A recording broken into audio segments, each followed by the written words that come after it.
안녕하세요. 오늘도 사연 살롱을 찾아주셔서 감사합니다. 저는 결혼하고 첫 번째 결혼기념일도 맞이하기 전에 이혼한 여자입니다. 물론 1년도 채우지 못한 결혼 생활이 자랑할 일은 아니지만 아직 미혼인 여자분들에게 꼭 1년은 살아보고 혼인신고를 하라는 말을 하고 싶어서 사연을 보내게 되었어요. 제가 해보니까 연애와 결혼은 아예 차원부터가 다른 거였는데요. 연애는 남녀 두 사람의 영역이지만 결혼은 각각 집안들이 엮이면서 결혼한 당사자를 포함한 거대한 한 구성이 되는 거더라고요. 근데 이 구성원이 나랑 잘 맞으면 참 좋겠지만 우리는 현실은 그게 어렵기 때문에 꼭 혼인신고 이전에 새로운 식구들과 소위 말해 간을 봐야 한다고 생각합니다. 왜 음식도 상에 올리기 전에 간을 보잖아요. 싱거우면 간을 더하고 너무 짜거나 매우면 물을 붓던가 어떤 재료를 넣어 맛을 희석하는데 이도저도 안 된 망한 음식은 결국 음식물 쓰레기통으로 가는 이치와 같은 거죠. 그런데 아직 검증도 안 해봤는데 덥석 혼인신고를 해버린다는 건 자기 인생을 걸고 모험을 하는 것과 다르지 않다고 생각하는데요. 운이 좋아서 새로운 가족들과 잘 지낼 수 있다면 정말 다행이지만 애석하게도 저는 아니었어요. 그저 평범한 집에 평범한 사람들이라고 생각했는데 그게 제 판단 미스였죠. 누가 봐도 특별할 게 전혀 없는 사람이었는데 이상하게 평범하지 않더라고요. 아니, 오히려 평범했던 사람이 며느리를 보면서 자기가 갑자기 신분 상승이라도 했다고 생각하는지 말도 안 되는 억지와 갑질을 하기 시작하는데 이게 당해보지 않은 사람은 절대 모르거든요. 그래서 간접적이나마 세상엔 이런 사람들도 있다는 걸 꼭 알리고 싶어 사연을 적어보는데 부디 제 사연이 널리 퍼져서 당사자 귀에도 들어가길 바랍니다. 그럼 지금부터 제가 얼마나 이상한 집에 시집을 갔는지 제 이야기를 들려드릴게요. 저는 전 남편과 프랑스의 한 시골 마을에서 만났어요. 그곳은 한국 사람들이 거의 없는 곳이었는데 제가 하는 사업 때문에 머리가 너무 아파서 잠깐 쉬러 갔을 때 배낭여행을 온 전 남편을 우연하게 만났어요. 여기까지 들으면 무슨 영화 속 한 장면처럼 들릴 수 있는데 저도 그때는 그렇게 생각했었네요. 우리 만남의 시작은 남들보다는 특별하다고 생각했어요. 하지만 특별함은 개뿔. 지금은 그때 그놈을 만나지 않았더라면 그것이 가장 베스트였다고 생각해요. 아무튼 계속 이야기를 이어가면 저와 전 남편은 4살 나이 차이가 납니다. 전 남편이 저보다 4살이 어렸거든요. 그리고 처음 만났을 때도 저는 30대였고 그놈은 20대였는데요. 그놈은 첫 번째 회사를 퇴사하고 퇴직금으로 한 달 동안 여행을 하고 있다고 했어요. 지금 생각하면 4살 나이 차이는 그닥 많은 차이도 아닌데 그때는 왜 그렇게 남편이 어리고 풋풋하게 보이던지 무작정 아무 계획도 없이 여행을 하고 있다던 그놈이 멋있어 보이더군요. 그리고 타지에서 한국 사람을 만나 너무 반가웠던 나머지 제 눈엔 콩깍지가 씌어지고 말았는데요. 그때 당시 프랑스는 동화 속에 나오는 그림처럼 예뻤고 저희 두 사람은 젊었고 또 혈기왕성에 사랑에 빠지지 않는 것이 이상할 일이었어요. 저희는 그걸 낭만이라고 착각했고 한국에 돌아와서도 계속 만남을 이어갔는데 처음엔 누나 동생 사이로 지내다가 어느덧 연인 사이가 되었죠. 저는 당시 다른 직원도 없이 저 혼자 작은 의류 사업을 하고 있었는데 하나부터 열까지 전부 저 혼자 하다 보니 몸이 10개라도 부족할 만큼 바빴어요. 그런데 나이는 어려도 여자친구라면 끔찍하게 잘하던 그놈이 옆에 있으니 그게 뭐라고 의지도 되고 힘든하고 했는데요.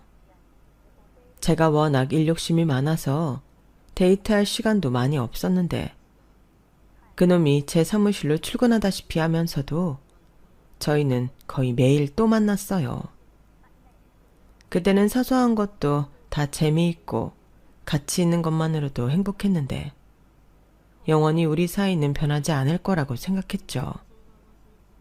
세상엔 변하지 않는 것이 없는데 그때는 변하지 않는 것도 있다고 믿었어요.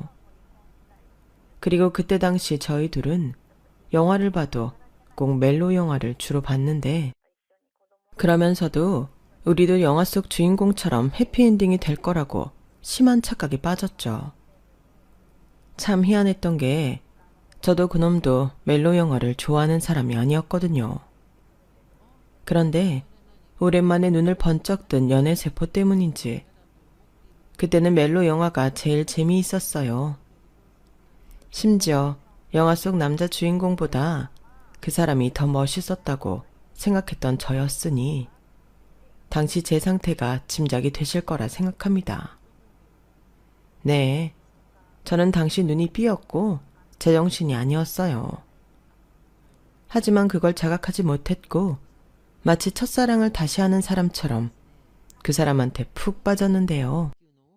그렇게 연애를 하다 보니 4년이란 시간이 쏜살처럼 지나갔어요. 그 사이 저는 구멍가게 같은 사업을 하던 개인 사업자에서 직원 10명을 둔 회사의 대표가 되었는데 연매출도 수십억에 이르는 등 나름 빛나는 성과를 손에 넣을 수 있었고 그에 반면 직장인이었던 그 사람은 저를 만나고 난 뒤 한 번에 이직을 더하고 비로소 자신에게 맞는 회사를 찾았다며 정착해서 잘 다니고 있었는데요. 툭 까놓고 수입 면에서는 제가 그놈보다 두세 배는 더 많았지만 사랑하는 사이에선 그런 건 별로 중요하지 않았어요. 그리고 제 나이가 나이인 만큼 저희 엄마가 본격적으로 저한테 결혼에 대한 압박을 하기 시작했죠. 세린아, 이제 너도 나이를 생각해서 연애 그만하고 결혼을 해야지. 너 그러다 다 늙어서 웨딩드레스 입는다? 엄마는 말을 해도 무슨 그런 끔찍한 소리를 해. 내가 어디가 늙어. 넌 거울도 안 보니?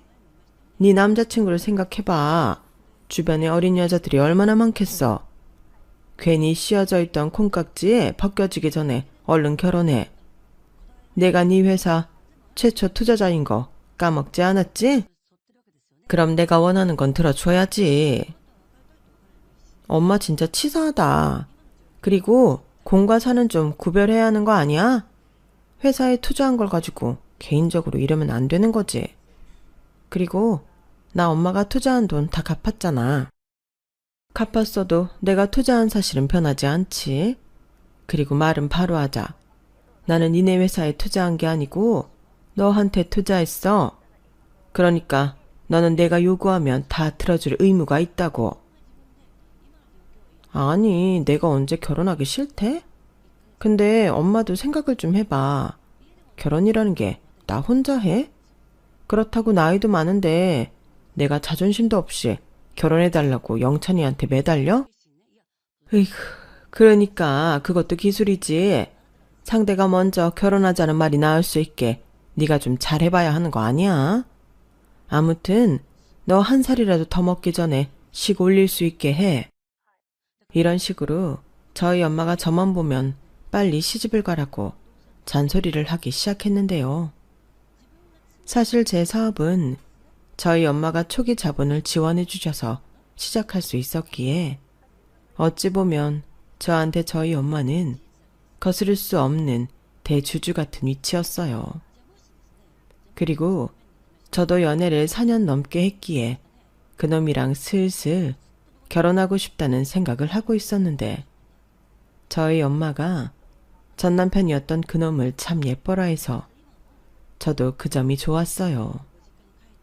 그리고 그놈도 저희 부모님, 특히 저희 엄마한테 곰살맞게 잘했는데요. 전 남편이 집안에서는 막내 아들이었거든요. 위로 형과 누나가 있는데 자기 말로는 자기가 집안에서 제일 애교가 많다고 했는데, 하긴 사귀기 전 누나 동생하고 지낼 때도 귀엽다는 생각을 자주 했었죠. 반면 저는 외동으로 위로도 아래로도 형제나 자매가 없었는데 제가 좀 무뚝뚝한 편이라 그놈을 만나기 전까지만 해도 저거 저래가지고 연애는 할 수 있을까? 집신도 다 짝이 있다고 하는데 우리 애 짝도 저렇게 무뚝뚝하면 어떡하지? 이렇게 걱정이 많으셨는데 정반대인 연하 남자친구를 집에 데려가니 그날로 저희 부모님의 얼굴이 싹 바뀌셨죠. 그렇게 저희 부모님은 하루라도 빨리 어린 남자친구가 콩깍지가 벗겨지기 전에 결혼을 해야 한다고 농담처럼 말했는데요. 그런 몰아가는 분위기도 한몫해서 저희는 상견례를 거쳐 결혼식 날짜를 잡았어요. 그러자 누구보다도 저희 엄마가 참 좋아했는데 한 번은 이런 말도 하더군요. 너는 어디서 영철이 같은 남자를 다 만났니? 지금에서야 하는 말이지만 나랑 네 아빠는 네가 행여나 너랑 똑같은 남자 데려올까봐 얼마나 무서웠는지도 몰라. 너도 너 자신을 알겠지만 네가 좀 쌀쌀맞냐? 근데 사위까지 찬바람 쌩쌩 불면 우리는 얼어 죽는 거 아니냐고. 우리끼리 농담한 적도 있다. 엄마는 영찬이가 그렇게 좋아? 누가 보면 내가 아니라 엄마가 좋아하는 줄 알겠어. 얘가 뭐래. 영찬이 하면 깜짝 놀라겠네. 나는 그냥 널 좋아해주는 영찬이가 너무 고마워서 그러지. 너한테도 그렇지만 우리한테도 엄청 잘하잖아. 그만큼 예쁜 게 또 어딨어? 사람 좋고 성실하면 되는 거지. 이제부턴 그저 잘 살기만 해. 시댁 식구들한테도 잘하고. 알겠지? 이렇듯 저희 엄마가 제 결혼과 제 남편감에 두 팔 벌려 환영을 해주니 저도 모처럼 자식된 도리를 한 것 같고 기분이 좋았어요. 그리고 친구들한테 결혼 전 그놈을 소개했는데 그것 분위기도 남편이 연하라는 이유 때문에 참 뜨거웠죠. 세란이 저거 은근히 눈 높더니 저거 봐. 지 혼자 연하 남자 데려왔잖아. 난 하도 누구 만난다는 말이 없어서 결혼 생각 없는 줄 알았는데 뒤에서 저런 큰 그림을 그리고 있을 줄은 몰랐잖아. 우리 남편이랑 무려 8살이나 차이 난다. 대박이지? 야, 우리 남편이랑은 10살 차이나. 갑자기 내 남편 완전 늙어 보이는 거 알아? 에휴, 나도 능력 있으면 연하남 꼬셔서 결혼하는 건데. 야, 니들 뭔가 착각하는 모양인데 난 꼬신 적 없다. 자연스럽게 그렇게 된 거야. 기집애, 아닌 척은? 그래, 니들은 프랑스에서 만난 운명이다 이거지? 좌우간 정세린, 좀 멋있다. 우리 중에 네가 제일 잘 나가는 거 알지? 그니까 시집가기 전에 크게 한턱 쏴. 저는 그때 못해도 100만 원은 좋게 넘게 친구들한테 썼어요. 남자들 결혼 전에 총각 파티 한다고 하는데 저도 뭐 그런 거 비슷하게 한다고 생각했죠. 이렇게 1년도 못 살고 이혼하게 될 줄은 꿈에도 모르고 친구들이 태워주는 비행기에 좋다고 타서 우쭐했던 거예요. 제가 잡은 게 황금이 아닌 황금색을 띤 똥이었는데 새삼 그때 쓴 돈이 너무 아깝네요. 하지만 그때는 똥을 황금이라고 믿어 의심치 않았기에 행복을 꿈꾸며 결혼식을 올렸어요.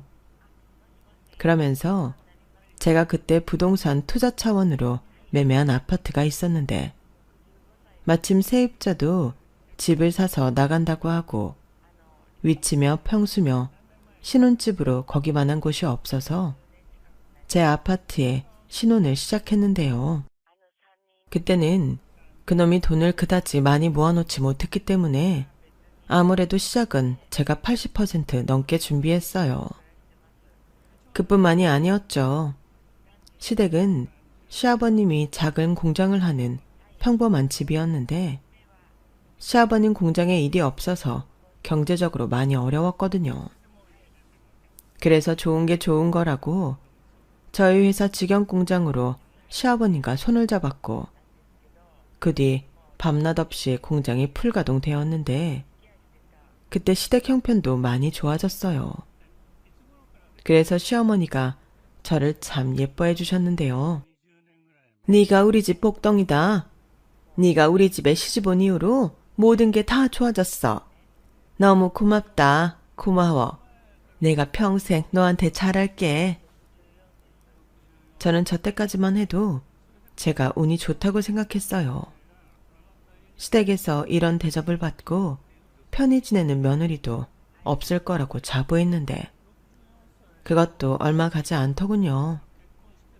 제 도움이 있긴 하나 시아버님이 돈을 제법 벌게 되니 시어머니는 언제 돈 때문에 힘들었냐는 등 사모님 놀이에 푹 빠지셨어요.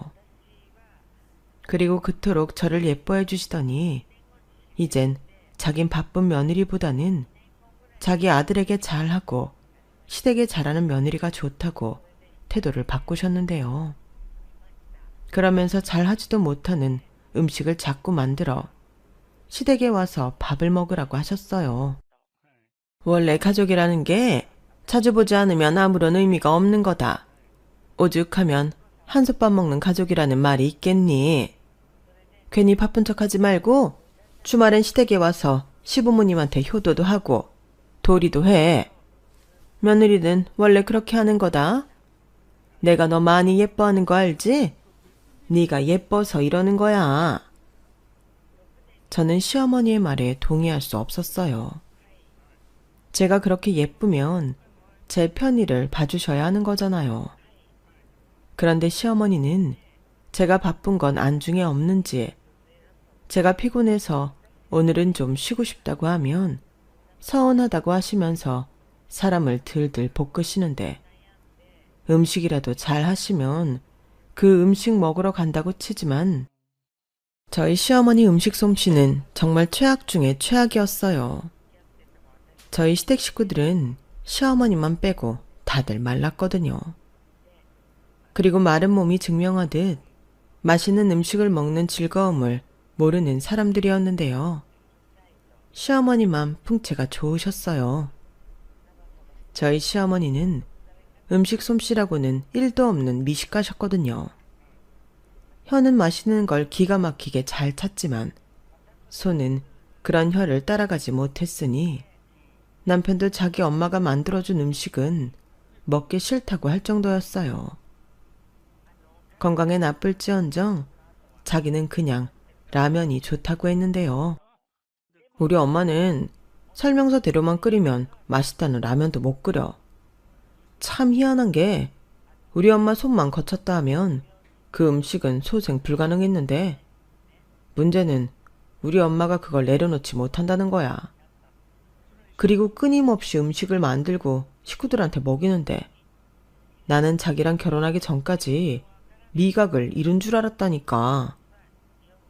뭐? 자기 프랑스에서 엄청 잘 먹었잖아. 나는 그래서 자기가 먹는 거에 비해서 살이 안 찌는 타입인 줄 알았는데 그래, 내가 그때부터 진정한 미식을 알게 된 거야. 나 너무 불쌍하지 않아? 사람들이 요즘 내 얼굴 보면 제일 먼저 하는 말이 뭔 줄 알아? 장가 가더니 얼굴이 좋아졌대. 이 바보야, 그거 살쪘다는 소리야. 뭐가 됐든 난 지금이 딱 좋아. 자기도 음식 솜씨 좋고 무엇보다 우리 장모님 음식은 둘째라면 서럽잖아. 나야말로 장가 하나는 기가 막히게 자랐지. 아 맞다. 우리 언제 우리 집에도 장모님 반찬 좀 갖다 드리자. 요즘 우리 아빠가 도통 입맛이 없다는데 일은 맨날 바쁘잖아. 누나가 걱정이 많더라고. 그래? 무리하시면 안 되는데. 그냥 물량 조절할까? 다른 공장에 절반 의뢰하면 되는데. 에이, 지금 우리 아빠가 얼마나 신났는데 절반씩이나 다른 공장에 맡겨. 나는 그냥 우리 아빠가 식사라도 잘하시면 좋겠다는 거지. 우리 엄마가 해주는 음식 말고. 그러니까 장모님 반찬 좀 갖다 주자. 저는 반찬 가져다 드리는 건 어려운 일이 아니지만 그래도 갓 시집 온 며느리라 시아버님 건강이 많이 걱정됐어요. 그래서 친정엄마한테 부탁해 보양식과 약국에서 파는 고가 영양제를 사들고 시댁에 방문했는데요. 그때 제가 양손 가득 시댁집 문턱을 넘으니 시어머니가 참 좋아하시더라고요. 그리고 당신이 만든 김치 부침개라며 저한테 먹어보라고 했는데요. 김치 부침개라고 하면 웬만해서는 맛이 없기가 힘들 텐데도 이건 도대체 무슨 맛인지 처음 먹어보는 맛이 났어요. 이 정도면 그냥 시중에 잘 나와 있는 밀키트를 사서 드시는 게 낫지 않을까 생각했는데 그런 시어머니가 저희 친정엄마 음식으로 먹어보시고는 뿅 하고 반해버리면서 생각지도 못한 문제가 발생했어요. 저희 시어머니가 음식에 대한 집착이 좀 있으신 편인데 완전 저희 엄마 음식에 꽂혀버리신 거죠. 저희 엄마가 음식 솜씨가 정말 좋거든요. 오죽하면 가게 하기 전부터 저희 엄마 음식을 먹어본 사람들이 돈을 줄 테니 팔라고 해서 지금의 반찬 가게를 하게 되었는데요. 저희 엄마는 음식 하시는 것도 정말 좋아하시고 사람들이 맛있게 먹어주는 게 너무 기뻐 늘 정성을 다해 음식을 하셨어요. 그리고 남는 것보다는 부족한 게 낫다며 욕심내지 않으시고 적정 양만 만들어 파셨는데요. 그래서 저희 엄마 가게의 인기 반찬들은 점심시간이 되기 전에 모두 솔드아웃이 되는 일이 허다했어요. 저희 엄마 손이 작은 편도 결코 아닌데 사람들이 워낙 많이 찾아주니 저희 엄마는 점점 동네에서 유명해졌죠. 그리고 저희 엄마는 가격도 저렴하게 받는 편이셨는데요. 늘 반찬들을 완판하시다 보니 돈도 제법 많이 버셨고 그동안 힘들게 매달 갖고 계신 대출금도 모두 변제하는 등 저희 친정은 저희 엄마가 반찬 가게 하기 전과 후가 분명하게 달라졌어요. 그렇게 번 돈으로 저는 사업에 투자도 받을 수 있었고 결과적으로 제가 빌린 돈과 이자도 톡톡히 챙겨드렸으니 저희 엄마는 또 돈을 번 셈이었죠. 그리고 무엇보다 저희 엄마는 음식하는 걸 정말 좋아하셨는데요. 그런 저희 엄마의 음식에 시어머니가 홀딱 반해 저는 한동안 친정엄마가 저희 부부 먹으라고 주신 반찬을 시댁에 대부분 드렸어요. 그런데 저희보다 삼시세끼 다 드시는 시부모님은 반찬도 엄청 빨리 드셨고 결국 저희 집에 있는 친정엄마표 음식을 전부 가져가셨는데 그것도 며칠이 되지 않아서 다 드시고 없다시면서 시어머님이 그러셨어요. 사부인이 음식을 진짜 잘하시네. 네 시아버지가 요즘 식사를 잘해서 살도 붙고 보기가 너무 좋다. 그래서 내가 생각을 좀 해봤는데 네가 사부인께 말씀 좀 잘 드려서 일주일에 한 번씩 우리 집으로 반찬을 보내주시면 어떨까? 네? 일주일에 한 번씩이요? 그래.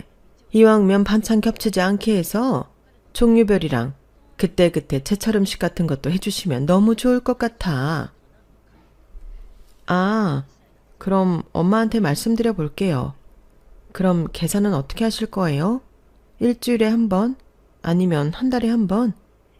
음식값은 선불인 거 아시죠? 뭐? 나더러 지금 돈을 내고 사 먹으라고? 얘 좀 봐. 너 지금 농담하는 거지? 사돈지간에 무슨 돈을 주고 받니? 그냥 음식 하실 때 우리 것 조금만 따로 담아서 보내달라는 거지. 너도 그렇게 받아서 먹고 있는 거 아니야? 그야 저는 딸이니까.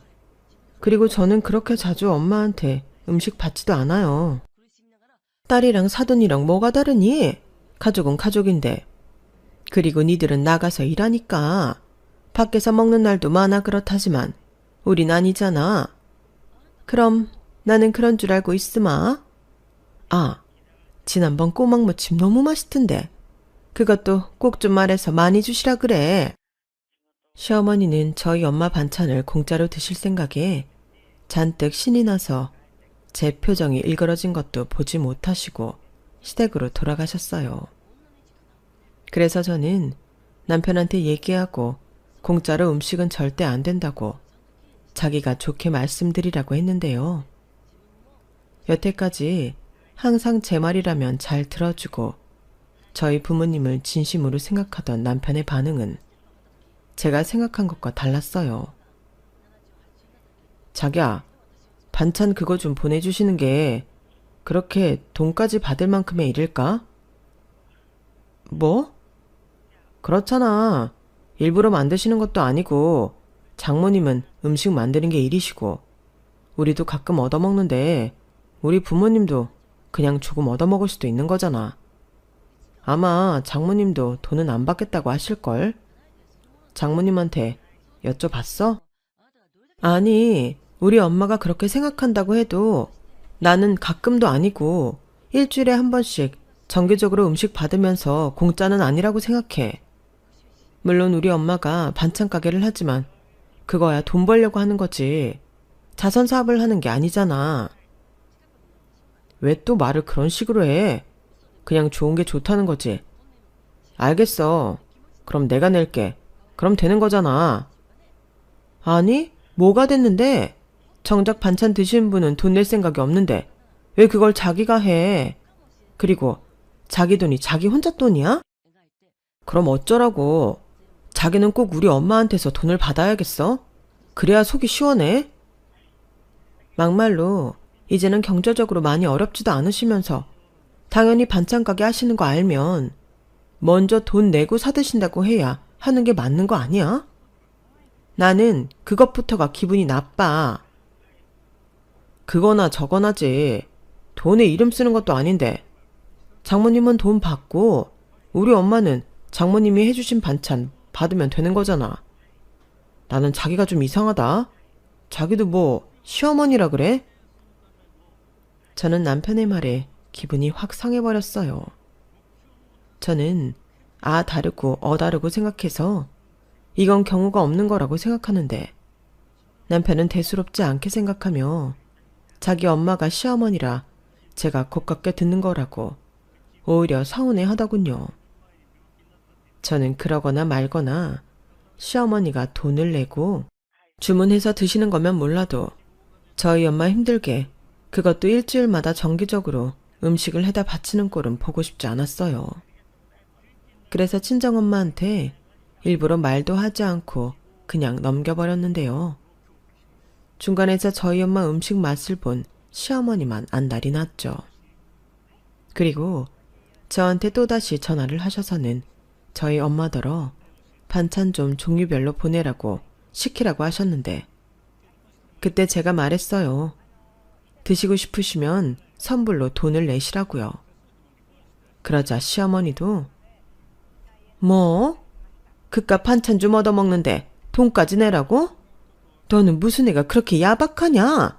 그냥 좀 나눠 먹을 수도 있는 거지. 라며 대놓고 서운하다고 하셨는데 저도 굽히지 않고 말했죠. 어머니, 저희 엄마도 힘들게 새벽부터 일어나서 음식하는 거예요. 그럼 그 수고비는 당연히 챙겨주셔야죠. 저도 공짜로 얻어먹는 것 같지만 저희 엄마한테 용돈 보내고 나름 성의 표시해요. 그럼 네가 하는 김에 내 것까지 해. 그럼 되겠네. 너 우리 아들이 나 대신 돈 내겠다고 했는데도 안 된다고 했다며? 도대체 그 심보는 뭐냐? 심보요? 저는 다만 파는 음식이니 돈 내고 드시라고 하는 것 뿐이에요. 어쩌다가 한 번도 아닌데 그럼 그걸 다 돈도 안 받고 하라고요? 언제까지요? 시어머니는 제가 너무 정없이 돈돈거린다며 됐다고 더럽고 치사해서 안 먹는다고 전화를 뚝 끊어버리셨어요. 그리고 저도 그 일로 마음이 상해서 한동안은 시댁에 가지 않았는데도 남편도 그 일로 저한테 한동안 삐쳐 있었죠. 하지만 저는 제가 잘못했다고 생각하지 않기에 남편이 삐쳐 있건 말건 신경 쓰지 않고 제 일하기 바빴는데 그러던 어느 날 시어머님이 저에게 친정엄마 가게 근처에 볼 일이 있다며 주소를 알려달라고 하셨어요. 내가 모임이 그쪽 동네에서 하거든. 근데 알면서도 인사도 안 하고 홀랑 가는 게 좀 그런 것 같아서 모처럼 가서 인사도 좀 드리고 네가 원하는 대로 돈 내고 반찬 좀 사오려고. 그건 괜찮잖아. 시어머니는 일부러 말을 그렇게 하시며 친정엄마 가게 주소를 물으셨어요. 그리고 저는 돈 내고 반찬을 산다는데 말릴 필요는 없겠다 싶어 주소를 문자로 보내드린다고 했는데요. 모임은 핑계일 뿐 저희 엄마 가게에 가서 반찬 얻어오는 게 목적이었어요. 그리고 저는 그것까지는 모르고 시어머니에게 주소를 알려드린 후 친정엄마한테 시어머니가 조만간 갈 거라고 알고 있으라고 귀띔을 해드렸고 그러면서 꼭 돈은 받으라고 신신당부를 했는데 제가 돈에 집착한다기보다 처음부터 저희 엄마가 돈을 받지 않으면 저희 시어머니가 계속 가게에 방문해 공짜 타령을 할 거라는 걸 알았기 때문이었어요. 그러자 저희 엄마는 자기가 알아서 한다며 알겠다고 바쁘니 전화를 끊자고 하셨고 그 뒤 한동안 아무 연락도 없어서 저는 제가 걱정했던 일은 일어나지 않고 끝났구나 안심을 했죠. 하지만 제가 안심한 게 문제였어요.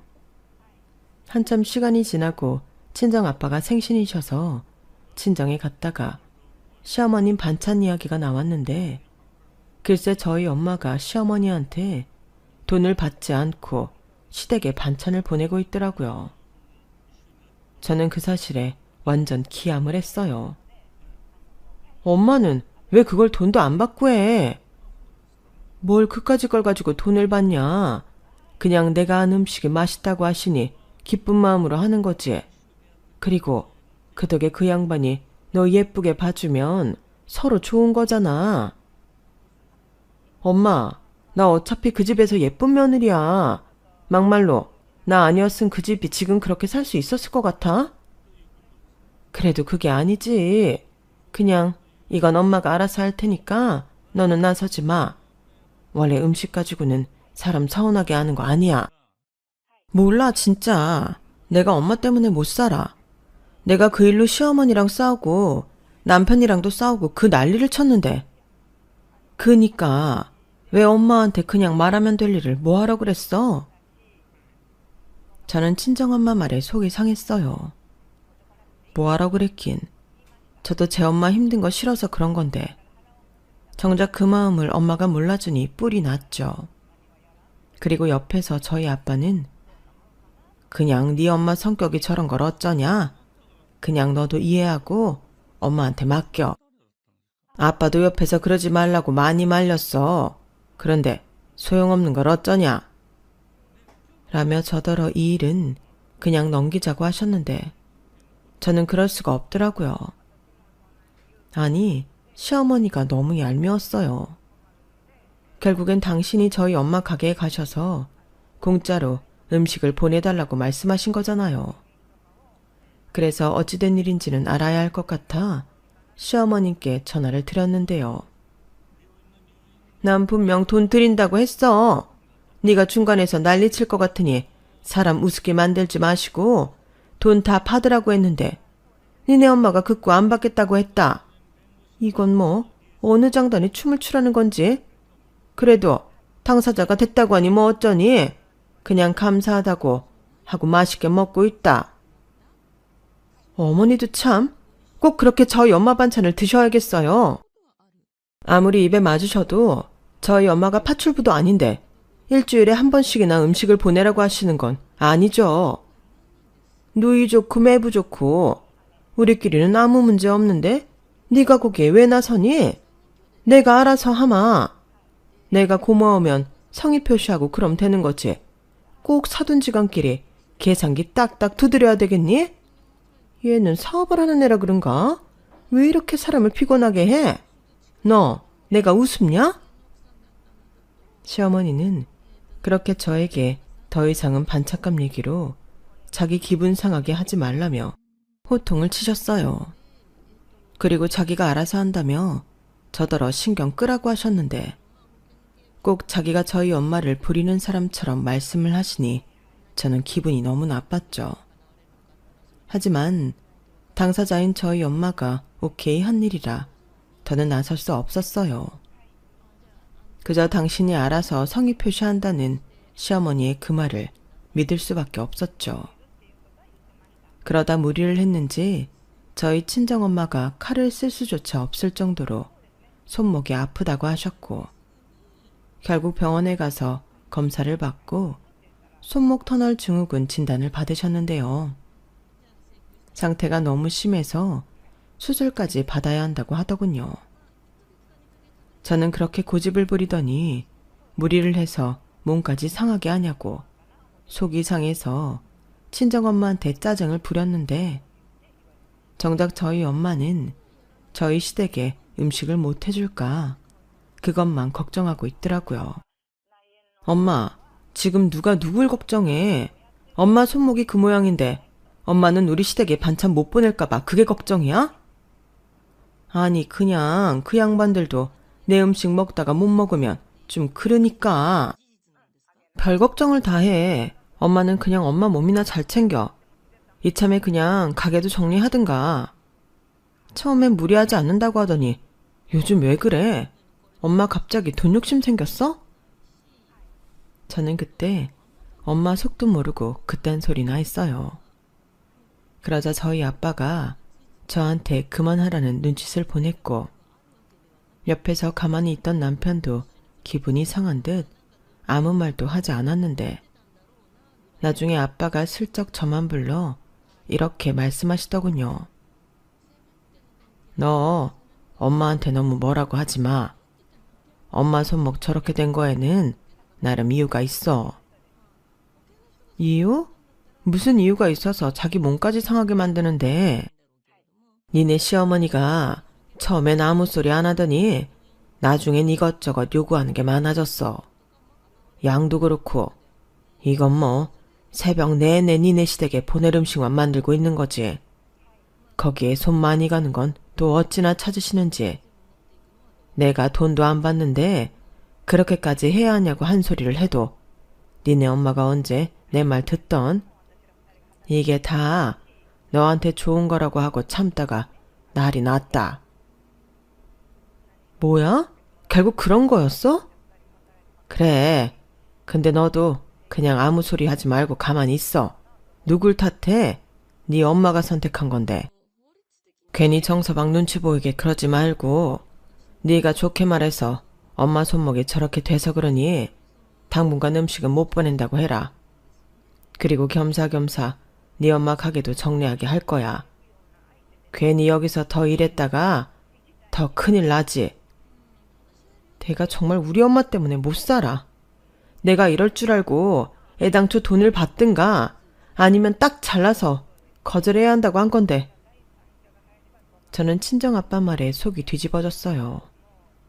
그리고 저희 아빠는 최대한 좋게 말하라고 하셨지만 저는 차마 좋게 말할 수가 없었는데요. 그 길로 바로 시댁으로 향했죠.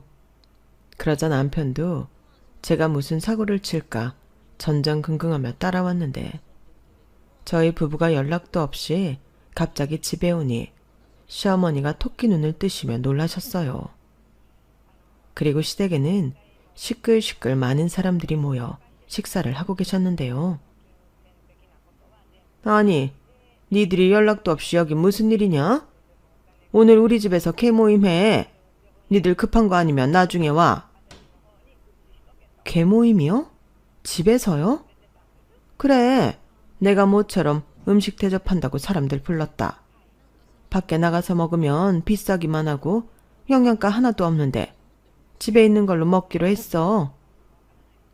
아, 집에 있는 걸로요? 저는 그 말에 딱 꽂혀버려서 그 길로 시댁 냉장고부터 열었어요. 그러자 냉장고 안에는 저희 엄마가 라벨링까지 딱 해서 보내준 음식들로 가득했는데요. 사람들은 갑자기 찾아온 며느리의 등장에 어안이 벙벙해하면서도 연신 음식이 맛있다며 칭찬을 늘어놓으셨어요. 오 여사가 보기보다 음식을 잘하네? 세상에, 이렇게 음식을 잘하면서 여태 집에 와서 밥 먹으라는 말을 한 번도 안 한 거야. 그러니까 나는 오 여사가 하도 음식을 못한다고 해서 정말 못하는 줄 알았지. 근데 이거 먹어봤어? 이 간장게장 아무나 이렇게 못해? 이게 손이 얼마나 많이 가는데. 오 여사 뭐해? 또 내올 게 있는 거야? 그러지 말고 나 이따 집에 갈 때 조금만 싸줘라.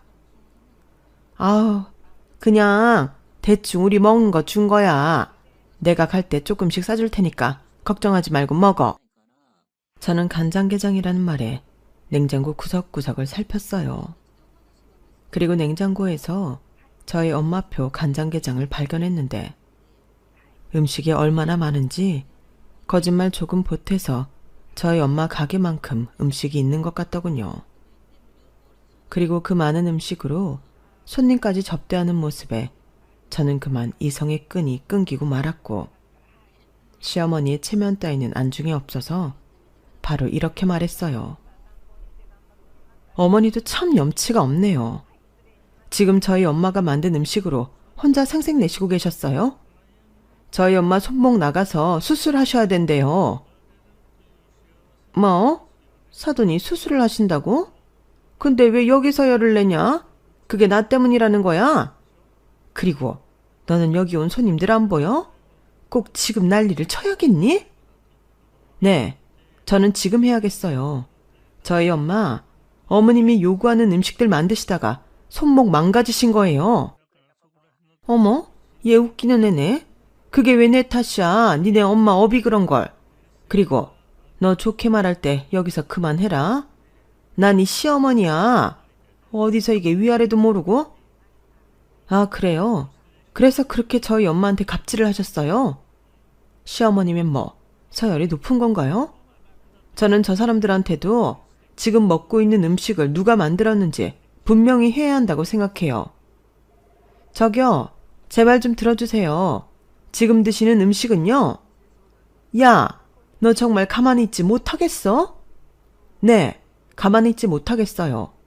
그 음식은요, 저희 시어머니가 하신 게 아니라 사돈한테 공짜로 해달라고 들들 볶아서 있는 음식이에요.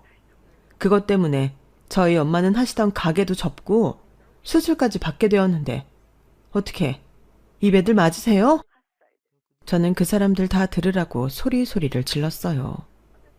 그러자 옆에서 남편이 말리는데 말리는 그놈이 더 밉더군요. 그래서 홧김에 냉장고에 있는 음식을 모조리 꺼내서 싱크대에 부어버렸고 다시는 우리 엄마한테 음식에다 바치라는 소리 하지 말라고 경고를 한 뒤 집으로 돌아왔는데요. 그날 아주 난리가 났죠. 시어머니가 자기 개망신 당했다며 울고불고 하셨고 남편도 꼭 그 자리에서 그래야만 했냐며 저한테 당장 시어머니에게 가서 무릎 꿇고 빌라고 했는데 제가 미쳤냐고 소리를 질렀어요. 우리 엄마는 자기 엄마 때문에 수술까지 하는 마당에 나더러 가서 빌라고? 돌았니? 입장 바꿔놓고 생각해봐. 당신은 열 안 받을 것 같아? 내가 말했지? 당신 엄마가 하는 요구 다 안 들어주면 안 된다고. 그래서 하더라도 정당하게 돈 받아야 된다고. 아니, 장모님 손목이 꼭 우리 엄마 때문이라는 증거는 없잖아. 이건 좀 억지지 않아?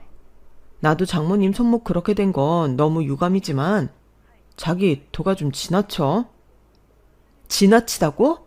자기네 집 냉장고 못 보고 하는 소리야? 그 많은 음식을 누가 했는데? 장모님 원래 손이 좀 크시잖아. 그래서 좀 많이 하셨나 보지.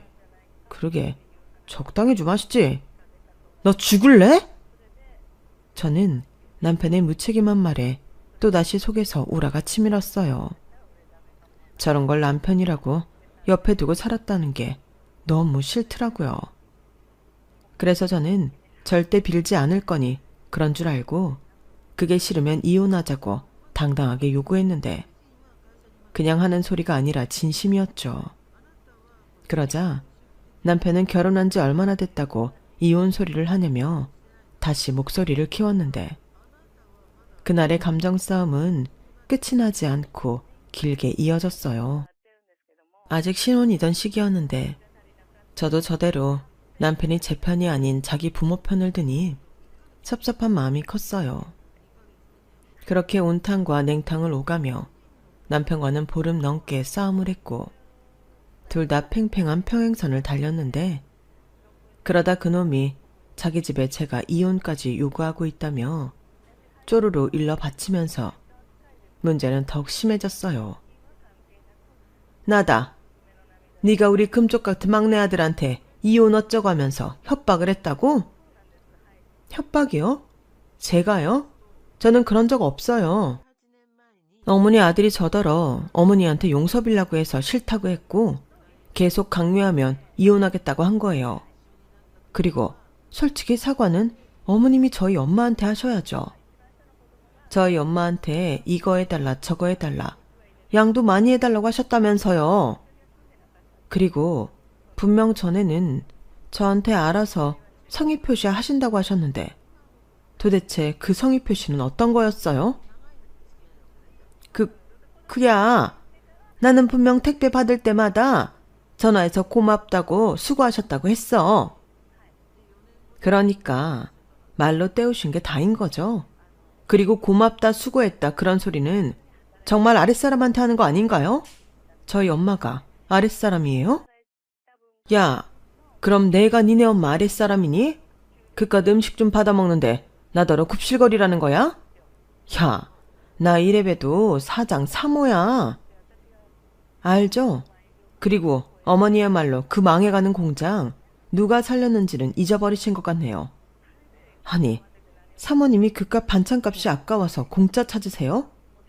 당장 저희 엄마한테 그동안 받아드신 반찬값 지불하시고 미안하다고 사과하세요.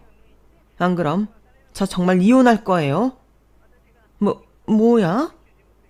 시어머니는 제 말에 불같이 화를 냈지만 더 이상 뭐라고 하지 못하셨어요. 그도 그럴 게 제가 한 말은 모두 사실이었거든요. 그리고 시어머니 말대로 그깟 반찬이 뭐라고 이를 이 지경으로 만드나 너무 화가 났는데 아이도 없을 때 아니다 싶으면 얼른 정리하는 게 맞겠다는 생각밖에는 들지 않았죠. 그래서 나름 변호사 사무실에 가서 상담도 받고 어차피 신혼집이며 제가 해온 것이 많아서 남편은 그냥 몸만 달랑 내쫓으면 됐었는데 시어머니도 생각이라는 걸 했는지 입원을 앞두고 있는 저희 엄마를 찾아가시겠다고 하셨나 보더군요. 그건 저희 엄마가 알려주신 건데 저희 엄마는 뭐하러 시어머니한테 자기 수술한다고 얘기를 했냐며 시어머니가 죄송해서 찾아오는 줄 알고 계셨어요. 그래서 저도 엄마, 이참에 우리 시어머니한테 그동안 못 받은 반찬값 다 받고 손목 때문에 더는 음식 못 해드린다고 똑부러지게 말해. 알겠지? 라고 귀에 못이 박히도록 말했는데요.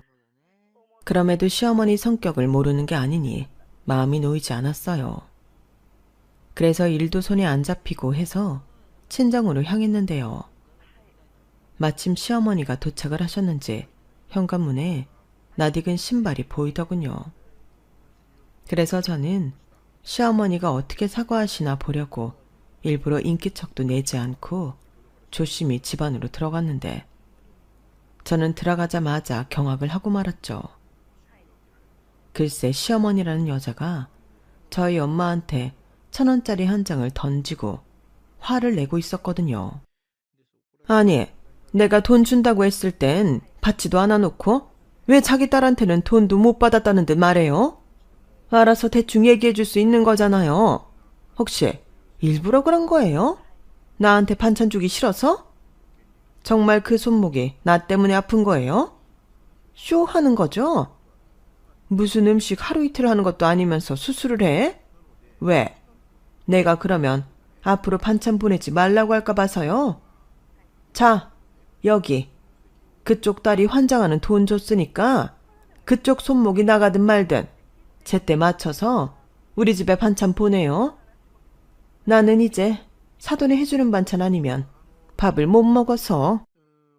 저기 사부인, 그래도 그렇지. 이게 지금 뭐 하는 짓입니까? 나는 우리 딸한테 그렇게 말한 적도 없고 기껏 우리 딸 시어머니라고 호의를 베풀었는데 제가 왜 이런 대접을 받습니까? 그렇게 말한 적이 없긴 뭐가 없어요. 걔가 눈이 뒤집어져서 우리 집에 와서 난리를 치고 갔는데. 왜? 따님이 그런 얘기는 또 자기 엄마한테 안 하던가요? 나더러 자기 엄마한테 사과하지 않으면 이혼하겠다고 아주 큰 소리도 칩디다. 진짜 대단한 따님 두셨어요. 나이도 어린 우리 아들만 죽어나게 생겼지. 좌우간, 난 돈 줬으니까 반찬 만들어요. 진짜 누굴 거지로 알아? 지금 말 다 했어요? 우리 딸이 뭐 못할 말한 것도 아니네요. 우리 애가 어떻게 들었는지는 모르지만 솔직히 사실이죠. 저 사부인 요구하는 음식해서 보내는 거 힘들었어요. 그래도 우리 딸 예뻐해 주십사 하고 싫다는 소리도 한 번 안 하고 일하다가 손목이 나갔고요. 저라고 수술 받고 좋아하는 가게 일 못하는 게 좋은 줄 아십니까? 우리 애가 이혼한다고 했다고요? 그럼 더 이상 제가 그쪽한테 베풀 호의도 없네요. 당장 나가세요. 뭐예요? 그 엄마의 그 딸이라고? 지금 보니까 모녀가 아주 똑같네. 결혼하면 출가 외인이에요. 내가 삶아 먹든 튀겨 먹든 내 마음이라고요. 딸 시집살이 시키고 싶지 않으면 당장 내일부터 반찬 만들어서 우리 집에 보내요. 저는 더는 그 여자의 말도 안 되는 횡포를 봐줄 수 없었어요. 그리고 이미 이혼을 결심한 상태였기 때문에 저 여자의 만행을 핸드폰 동영상으로 찍었고 이내 친정 김치 냉장고를 열어서 김치가 가득 든 통을 하나 꺼냈고 그 길로 시어머니 얼굴에 부어버렸는데요. 시어머니가 외마디 비명도 지를 새 없이 김치와 김치국물이 머리에서 쏟아졌어요. 그리고 김치국물 범벅을 한 시어머니는 저를 죽일 듯 노려보셨는데 저 역시 똑같이 시어머니를 노려봤죠. 거기에 보란 듯이 남편한테 전화해서 당장 친정으로 튀어오라고 했는데요. 니네 엄마가 여기서 김치국물 뒤집어 썼다고 하니 제가 전화를 끊지도 않았는데 통화가 끊겨 있었어요. 그렇게 20분 정도 큰 소리를 내며 실랑이를 벌였을까? 남편이 도착했고 자기 엄마를 본 그놈이 깜짝 놀랐는데 시어머니는 눈물 연기까지 펼치며 저 망할년이 나를 이렇게 만들었다. 아니 시어머니한테 이렇게 하는 며느리가 어딨니? 내가 정말 며느리 하나 잘못 들여서 개 모임 사람들한테 개망신당하고 지금은 이렇게 김치국물이나 뒤집어 썼어. 얼굴도 따갑고 눈도 따갑고 미치겠다고 라고 남편한테 호소했는데 저는 보란듯이 이번엔 소금을 한 주먹 가지고 와서 손수 뿌려드렸네요. 야, 너 지금 우리 엄마한테 뭐 하는 짓이야? 왜? 음식에 환장하셨길래 본인이 음식이 되어보는 체험 시켜드리는 거야. 아니, 그깟 음식 안 먹으면 그만이지. 도대체 이렇게까지 하는 이유가 뭐야? 나는 이런 말도 안 되는 짓 더는 참을 수 없어. 나도 못 참아. 아니, 자기 마음에 안 든다고 어른을 이렇게 하는 사람이 어딨어? 자기 이런 사람이었니? 그래, 난 원래 눈에는 눈, 이에는 이 그런 사람이야. 사과하라고 했더니 어디서 1,000원짜리 딸랑 던지고 갑질을 해? 뭐? 우리 엄마가 그랬다고? 어디서 소설을 써? 그래. 나도 너같이 막대 먹은 여자랑은 더는 살기 싫다. 이혼해. 뭐? 지금 자네 내 딸한테 막대 먹었다고 했나? 어디서 감히 귀한 딸한테 그딴 소리를 해? 왜요? 저 사람은 저희 엄마한테 함부로 하는데 저는 못합니까? 그리고 장모님도 그래요. 장모님이 진작에 중간에서 잘 하셨으면 이럴 일도 없죠, 가족끼리. 가족 같은 소리 하네. 자네야말로 아주 못쓰겠구만. 이봐요. 그동안 나한테서 공짜로 받아간 음식값 제대로 지불해요. 이혼하면 남 입마당에 내가 그 돈을 안 받을 이유가 없지. 뭐예요? 치사하게 이제 와서 왜 이래? 그리고 그 음식들 당신 딸이 다 싱크대에 내버리고 갔어. 그럼 나는 몇 번 먹지도 못한 건데 내가 미쳤니? 그걸 돈을 주게? 그래. 그럼 이렇게 된 거 이판사판 하자. 오호라. 나랑 이판사판 할 정도는 되나 보지? 그래놓고 무슨 수술 타령. 그거 쇼 맞지? 참 부끄럽지만 그날 저희는 집안 대 집안으로 개싸움을 벌였어요. 그리고 다른 집에서 신고를 했는지 경찰들이 출동했고 저희는 나란히 경찰서에 갔는데 물티슈로 대충 닦은 시어머니한테 김치 신냄새가 진동을 했죠. 그리고 곧이어 연락을 받고 도착한 저희 아빠와 시아버님은 이 상황을 수습하고자 중간에서 노력했지만 이미 부부가 이혼의 합의를 한 마당이었기 때문에 더 어쩔 것이 없었어요. 그리고 쌍방 폭행이었기 때문에 잘잘못을 가릴 것도 없었는데 그 길로 저는 그놈의 짐을 모두 제 집 밖으로 빼버렸어요. 그놈도 그럴 줄 알았다는 듯 제가 내버린 자기 짐 챙겨서 가더라고요. 그리고 다음날 법원 앞에서 만나 이혼 서류 작성해서 접수하기로 했는데요. 다음날 그놈은 나오지 않았어요. 그래서 약올은 제가 당장 나오지 않으면 소송할 거라고 전화를 걸었는데 자기 집에 가서 무슨 소리를 들었는지 자기는 이혼하고 싶지 않다며 말을 바꾸더군요. 아마도 시아버님이 저랑 이혼하면 공장이 다시 일이 없어질 테니 이혼하지 말라고 한 모양인데 저는 이미 그놈이랑 다시 어째 볼 마음이 없었어요. 당연하죠. 이미 그놈의 바닥을 다 봤는데 어떻게 이혼을 하지 않을 수가 있겠어요. 그래서 잡소리 그만하고 나는 무조건 이혼할 거라고 통보한 뒤 바로 변호사 선임에 이혼 소송 진행했는데요. 이리 보나 저리 보나 제가 유리한 입장이었어요.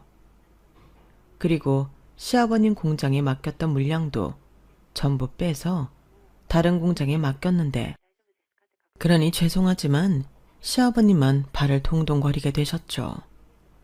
그러자 일주일도 되지 않아 시어머니가 찾아와 쩔쩔매며 미안하다고 비셨는데 저는 됐다고 했어요. 예, 내가 그때는 정말 귀신에 씌었나 봐. 내가 다시는 그러지 않을 테니 니들 이혼하지 마라. 내가 니네 엄마, 아니 사부인 찾아가서 무릎 꿇고 빌게. 우리 남편 지금 죽는다고 난리다. 죄송해요. 이미 그러기엔 제 마음도 식었고 늦었어요. 그러게 제가 몇 번이고 경고 드렸잖아요. 그때 정신 차리시지. 이제 와서 왜 이러세요? 나는 그냥 그게 그렇게 큰일이 아니라고 생각했어. 근데 네가 너무 뭐라고 하니까 나도 자존심에 그만. 됐고요. 더는 불필요한 에너지 쓰고 싶지 않으니까 깨끗하게 정리하고 각자 알아서 잘 살아요. 예, 네가 그렇게 우릴 버리면 너는 잘 살지 모르지만 우린 잘 못 살아. 니네 시아버지 공장에 기계도 이번에 대출받아서 들여놨고 나도 여기저기 빌린 돈이 많아서. 그럼 더더욱 저랑 저희 부모님한테 잘하셨어야죠. 그럼 저도 저희 엄마도 어머니한테 잘했을 텐데. 이제 떠난 버스에 손 그만 흔드세요. 저 바빠요. 이래야 하니까 그만 돌아가세요. 저는 매몰차게 시어머니를 저희 사무실에서 내보냈어요. 그러자 그 다음 날엔 남편이 찾아와 빌었는데 그놈은 상대도 해주지 않았죠. 대신 그놈 핸드폰에 제가 녹화한 동영상 파일을 보내줬는데요. 지도 그거 보고 느낀 바가 있긴 한지 그 뒤 저를 찾아오거나 전화하는 일은 없었어요.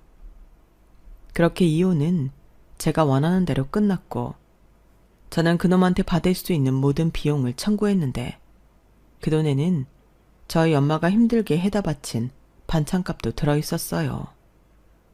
그러니까 이젠 공짜가 아닌 아주 비싼 반찬을 드신 꼴이 되었죠.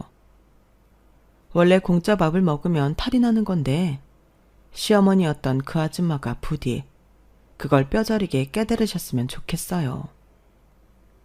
당신의 삐뚤어진 식탐 때문에 아들이 이혼당하고 당신 남편 사업 망하게 만들었으니 느끼신 바가 많기를 바라봅니다.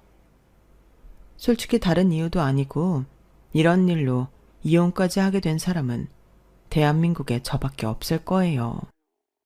제 입장에서도 이혼 사유가 남들한테 얘기하기 좀 창피스러운데 그놈의 형과 누나도 창피스러웠는지 전면에 나서지 않더라고요. 저라도 자기 엄마가 부끄러울 것 같거든요. 그리고 저는 이혼하고 다시 그 집을 전세로 놓았고 저는 친정에 들어가서 살고 있는데요. 저희 엄마는 가게도 정리하시고 지금은 수술받고 쉬고 계세요. 제가 꼬박꼬박 생활비 준다고 절대 일하지 말라고 하니 이제부터는 딸이 하는 말을 잘 듣는 엄마가 되겠다고 하면서 이제야 삶의 여유를 누리고 계시죠. 그리고 이렇게 좋은 걸 왜 진작에 하지 않았는지 모르겠다며 활짝 웃으시는데 저희 엄마는 자기가 저한테 결혼하라고 시켜 일이 이렇게 되었다고 생각하는지 괜히 제 눈치를 보시는 것 같았어요. 그 모습을 보니 괜히 딸 자식 결혼 한번 시켰다. 이게 무슨 일인가 싶어 제가 너무 죄송하기만 했는데 그래서 당분간은 다른 건 됐고 저희 부모님한테 효도하고 지낼 생각입니다. 말이 효도지 저는 저희 엄마가 해주시는 밥 맛있게 먹으며 사업 잘하고 아주 행복하게 잘 지내고 있어요. 이럴 줄 알았으면 결혼 같은 건 그냥 하지 않았을 걸 후회만 됩니다. 그리고 혼인신고도 딱 1년만 살아보고 할 건데 결혼식 끝나자마자 해버린 것도 너무 후회스럽더라고요. 그래서 앞에도 말했지만 미혼인 분들은 꼭 1년은 살아보고 결정하셨으면 좋겠어요. 그리고 끝으로 공짜 좋아하고 식탐 많은 그 아줌마가 자기 식구들한테 원망 받으며 그렇게 살았으면 좋겠습니다. 지금은 그런 마음이네요. 제 사연은 여기까지예요. 이렇게나마 제 얘기를 할 수 있어서 속이 시원합니다. 솔직히 너무 창피해서 주변 사람들한테는 왜 이혼했는지는 상세하게 말하지 못했거든요. 이렇게 제 이야기를 풀어놓을 곳이 있어 너무 다행이고 감사합니다. 지금까지 제 사연 들어주셔서 대단히 감사드리고요. 내내 건강하시고 행복하길 바라겠습니다. 안녕히 계세요. 여러분, 사연 댓글에 응원과 현명한 조언 부탁드려요. 좋아요와 구독은 저에게 큰 힘이 됩니다. 오늘도 좋은 일 가득하세요.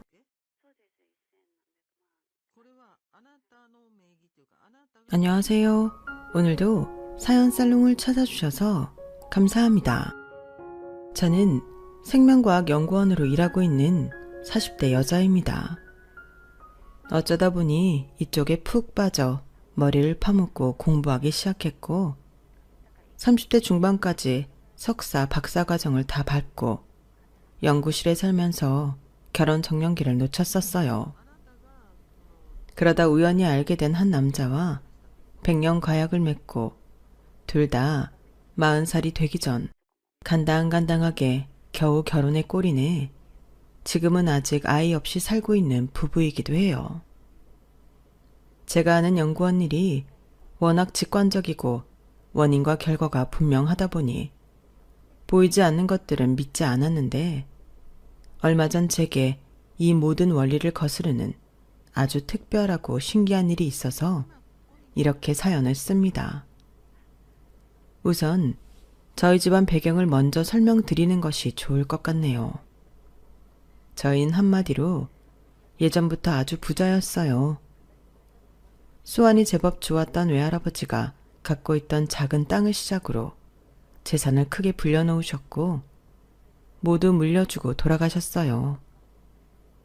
어머니와 아버지는 물려받은 재산을 함부로 쓰지 않고 역시나 똑같이 재테크에 성공해서 계속해서 부동산 쪽으로 큰 자산을 보유하시게 되었어요. 저희는 3남매였는데 어릴 때부터 철저한 가정교육을 받아왔어요. 바로 절대적 검소와 낭비 금지였어요. 재산이 그렇게 많은데도 절약과 검소함이 몸에 밴 부모님들은 1,000원짜리 한 장 허투루 쓰신 적 없고 백화점 명품, 사치와는 철저히 거리를 두고 사셨죠. 저희 역시 그런 영향을 받고 자랐고요. 심지어 아버지는 평생을 한 은행에서 회사원으로 일해 몇 해 전에 명퇴를 하셨고 그런 아버지와 저희 3남매의 내조, 보살핌은 항상 따뜻한 어머니의 몫이었죠. 집안의 누구도 재력을 자랑하거나 욕심내지 않았어요. 제 어릴 적 기억에 저희 3남매는 성별 상관없이 옷을 물려입고는 했었는데 한 달에 한 번씩 온 가족이 함께 갔던 고아원이나 보육원 아이들에게는 꼭 새 물건과 장난감을 사다 주시던 부모님의 기억이 아직도 선명하네요. 그렇게 어려운 사람들을 위해 기부하는 일에 인색하지 않았던 부모님은 매년 억대에 달하는 도움을 베풀고는 했는데 처음에는 비밀로 하다가 나중에는 많은 사람들이 알게 되어 함께 동참하는 계기가 되기도 했어요. 저도 어른이 되어서야 부모님의 정확한 재산에 대해서 알게 되었어요. 대부분 부동산 재산이더군요. 특히 국내뿐 아니라 외국에도 곳곳에 부동산을 사들여 적지 않은 수입이 끊이지 않고 있었어요. 저는 그런 재산이 제 것도 아니고 자랑할 것도 아니라고 생각해서 결혼할 때도 남편에게 별다른 이야기를 하지는 않았어요. 그저 어머니는 전업주부, 아버지는 은행 명퇴 후 두 분 다 편한 노후를 보내고 계신다. 이 정도였죠. 남편은 아버지와는 아주 어릴 때 헤어져서 얼굴도 모른다 하고 어머니는 몇 년 전에 교통사고로 돌아가셔서 세상에 자기 핏줄이라고는 남아있지 않은 외로운 사람이었어요. 누가 봐도 안쓰러운 사람이었죠. 하지만 삶의 희망을 잃지 않는 모습이 굉장히 인상적이었어요. 게다가 비록 큰 회사는 아니지만 자신이 하는 일에 자부심을 갖고 성실하게 해내는 그런 면 역시 제 눈에 너무 멋있게 보이기도 했고요. 제가 그 사람에 대해서 부모님께 말씀드리자 그렇게 좋은 사람을 만나려고 늦게 반쪽에 나타난 거라고 기뻐하시며 결혼을 승낙해 주셨어요. 그렇게 남편과 저는 둘 다 적지 않은 나이에 서로의 울타리가 되어주기로 했어요. 결혼 후 1년 동안은 각자 자리에서 맡은 일을 열심히 하고 집에서는 서로에게 최고의 친구가 되어주며 알콩달콩 재미있게 살고 있었어요. 하지만 어느 날 제 친구로부터 걸려온 전화를 계기로 남편이 달라지기 시작했어요. 수정아, 나 할 말 있어. 예진아, 뭔데 그래? 말해.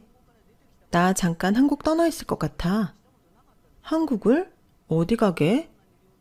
우리 아들한테 좀 다른 환경을 제공해주고 싶어서 모험을 해보려고. 태선이한테? 무슨 환경? 너무 섣부른 판단일 수도 있지만 태선이가 영어를 좋아해. 좋아하니까 당연히 잘하게 되더라고. 그래서 영어권 나라에 가서 1년 살기를 해보고 괜찮다 싶으면 온 가족이 다 옮길까 생각 중이야. 진짜? 태선이 아직 어린데 영어를 그렇게 좋아해? 아주 기특하네. 뭘. 내가 특별히 영어를 시킨 것도 아닌데 좋아하는 게 눈에 다 보여. 매일 영어만 듣고 쏠라쏠라 거리면서 살아. 호모모 귀여워라. 지금 당장 학교를 1년 쉬고 미국까지 가서 살아본다는 게 애한테 득이 될지 독이 될지 모르겠어서 좀 망설였는데 애 아빠랑 올해 의논하고 결정한 거야. 그래, 1년만 있다 다시 돌아온다 해도 태선이한테 너무 좋은 경험일 거야. 네가 그렇게 얘기해주니까 더 힘이 난다, 수정아. 미국 어디로 갈지 정했어? 우선 나랑 태선이 둘이 가는 거니까 한국 사람들이 좀 있는 캘리포니아 쪽으로 가려고. 나중에 애 아빠까지 이주해 오게 되면 그때는 다른 데로 다시 옮겨갈 수도 있을 것 같아. 그럼 우선 LA? 집은 다 구했어? 아니, 지금 구하고 있는 중인데 쉽지는 않네. 물가는 비싸고 갖고 있는 돈은 한정적이라 여러 군데 비교 중이야. 아이가 같이 가는 거라 더 걱정되겠다. 애는 저렇게 해맑은데 난 가기도 전부터 벌써 머리가 지끈거린다. 어쨌든 잘한 결정이야, 예진아. 아주 잘했어. 너한테도 태선이한테도 다 좋은 일만 있을 거야. 고마워, 수정아. 나 떠나기 전에 우리 한번 만나자. 그래, 내가 또 연락할게. 친한 친구가 아이 교육 문제로 미국에 가서 지내기로 했다는 전화였어요. 친구를 가까이서 볼 수 없다는 것이 너무 슬펐지만 아이를 위해 결정한 일이니 축복해주고 응원해줘야겠다고 생각했어요. 저는 친구를 도와줄 수 있는 방법이 없을까 하던 찰나에 좋은 생각이 떠올라 바로 부모님께 연락을 했어요. 엄마, 수정아, 나 뭐 좀 물어보려고. 혹시 우리 LA에 있는 집 팔았어요? LA? 아니, 안 팔았지. 갑자기 그 집은 왜? 거기 렌트 계약 언제까지인지 알 수 있어요? 그러니까 그런 건 왜 물어? 예진이가 아들이랑 둘이 미국 LA 쪽으로 1년 살기를 해보러 간다네. 애가 영어를 좋아하고 곧잘 하나 봐요. 그래? 지금 집을 구하고 있는데 쉽지 않은가 봐. 고려해야 할 것도 많고. 아무래도 그렇지. 혼자 가는 것도 아니고 아이랑 함께 가면. 그래서 말인데 거기 LA 집 예진이한테 1년 동안 쓰라고 하면 안 될까요? 이게 내가 도와줄 수 있는 가장 확실한 방법인 것 같아서요. 예진이 참 예의 바르고 착했는데 도와줄 수 있다면 우리가 도와줘야지. 그럼 엄마가 미국 쪽에 연락해보고 다시 알려줄게. 정말? 고마워요. 예진이가 진짜 좋아할 것 같아. 어려운 일 있을 때 도와주는 게 친구지 뭐. 다시 연락하마. 사실 부모님이 캘리포니아 쪽에 집을 3채 정도 보유하고 있는데 친구의 말을 듣고 나니 제일 어려운 부분을 제가 해결해주고 싶었어요. 너그러운 엄마답게 상황을 알아보고 예진이에게 쓸 수 있게 해주기로 했고 며칠 뒤 가능할 것 같다는 답변을 받았죠. 저는 기쁜 마음에 예진이에게 당장 전화를 걸었어요. 예진아, 너 언제 출국이라 그랬지? 1월쯤으로 생각하고 있는데 아직 표는 안 끊었어. 왜? 사실 너 도와주고 싶어서 부모님께 여쭤봤는데 지금 LA에 있는 집이 2월 말에 렌트 계약을 끝내기로 했대. 너랑 태산이 괜찮으면 출국을 좀 늦추고 3월에 가서 그 집에서 지내는 게 어때? 뭐? 정말이야? 완전 시내 쪽은 아니지만 그렇다고 너무 다운타운도 아니야. 차로 왔다 갔다 하기 충분해. 다른 사람이랑 쉐어 안 하고 너희 둘만 쓸 수 있어서 불편하지는 않을 거야. 새 건 아니지만 잘 쓸 수 있는 중고차도 하나 같이 마련해 줄게. 그리고 네가 걱정할까 봐 미리 말하는데 돈은 안 받을 거야. 그냥 내 성이라고 생각해. 말도 안 돼. 수정아, 그런데 네가 미국에 집이 있었어? 내 것은 아니고 부모님 거. 그냥 좀 상황이 그래서 어떻게 집을 마련하셨었어. 와, 대단하다. 이거 다 진짜야? 몰래카메라 아니지? 당연하지. 무슨 몰카야. 엄마가 거기 렌트 계약 끝나면 어차피 비어있을 집이었대. 전혀 부담 갖지 말고 너랑 태선이가 거기서 안락하게 잘 지냈으면 좋겠다. 차까지 같이 해준다면서 내가 어떻게 너한테 돈을 안 줘. 진짜 얼마야? 됐다니까. 나중에 나 LA 놀러 가면 그 집에서 좀 재워주라. 너한테 1원도 받을 생각 없어요. 수진아, 정말 너무너무 고마워. 친구 예진이는 몇 번이나 고맙다는 인사를 하고는 전화를 끊었습니다. 제 마음 한켠이 따뜻해지면서 저절로 미소가 지어지더군요. 그때였어요. 뒤에서 남편이 놀란 눈으로 저를 불렀어요. 자기야, 지금 이게 다 무슨 소리야? 미국? 집? 차? 자기 언제 왔어? 빨리 말해봐. 내가 지금 들은 게 다 뭔지. 아니, 그게 아니고. 저는 어쩔 수 없이 남편에게 친구의 사정을 그리고 우리 집안의 재정 상태에 대해 털어놓을 수밖에 없었어요. 그럼 미국에 세 채 있는 것 말고 또 있어? 호주에도 세 채 정도? 또 뉴질랜드에 한 채. 더 있어? 다른데 조금 더 있었는데 정리하신 것도 있어서 지금은 정확히 몰라. 와, 김수정, 어떻게 이런 걸 속여? 속인 게 아니야. 그냥 내 거가 아니라고 생각했으니까. 다 부모님 재산이고 부모님 역시 다 우리에게 주실 생각도 없으신 분들이라서. 안 주시면 그것들은 다 어떻게? 나중에 다 좋은 데 쓰시겠대. 미쳤어? 한두 푼도 아니고 그 외국에 있는 집들을 팔아서 기부를 한다고? 외국에 그 정도 있으면 국내에도 없을 리가 없잖아. 장모님 장인어른 한국에도 뭐 갖고 있으신 거야? 다 솔직히 말해봐. 아파트 5채랑 건물 1개. 세상에나, 너 거짓말 아니지? 그동안 난 누구랑 살았던 거야? 왜 속였어? 말했잖아, 내 거 아니라고. 우리 형제들 아무도 부모님 재산에 욕심 없어. 그냥 우리는 알아서 열심히 살 뿐이야. 뒷골이 다 땡기네. 수정이 너도 그렇지만 돈이 이렇게 말인데 장인어른 장모님은 그렇게 하나도 티를 안 내고 사신다는 게 말이 돼? 그 흔한 외제차도 안 몰고 다니시잖아. 그게 어때서? 외제차 몰고 다니면 우리가 무슨 다른 사람이라도 돼? 그냥 나한테 잘 맞고 문제 없으면 돈을 떠나서 쓰면 되는 거야. 엄마, 아빠 옷들도 거의 다 10년 이상씩 입으신 거야. 20년 넘은 것도 있는데 처남이랑 처제도 그렇게 티를 안 낼 수 있다고? 우린 그렇게 자랐으니까. 우리 형제들은 대학 들어가서 알바도 쉬어본 적이 없어. 돈이 많든 적든 그냥 우리는 우리 할 일 열심히 하면서 사는 거라고. 돈이 많으면 할 수 있는 일이 얼마나 많은데 너나 나나 직장 안 다녀도 돼. 그게 무슨 소리야. 난 지금 하는 일 너무 보람되고 재미있는데. 너는 원래 돈이 많았어서 취미처럼 일을 하니까 편한 거지. 언제 그만둬도 백이 두둑히 있으니까. 하지만 나 같은 사람은 달라.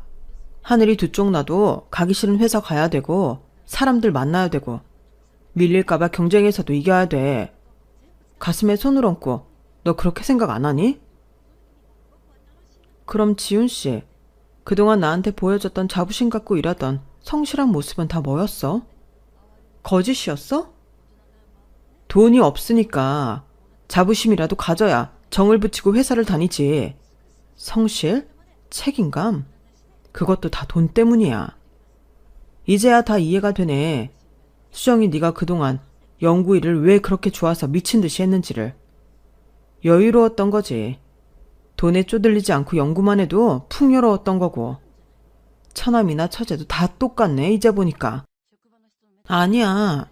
부모님이 돈이 있어서 그렇게 편하게 연구하고 그랬던 거 아니야. 난 정말 내 일을 좋아했고 보람도 느끼면서 해온 거야. 자기 왜 이래 갑자기? 나 지금 자기한테 굉장히 거리감 느끼고 이런 모습 낯설어.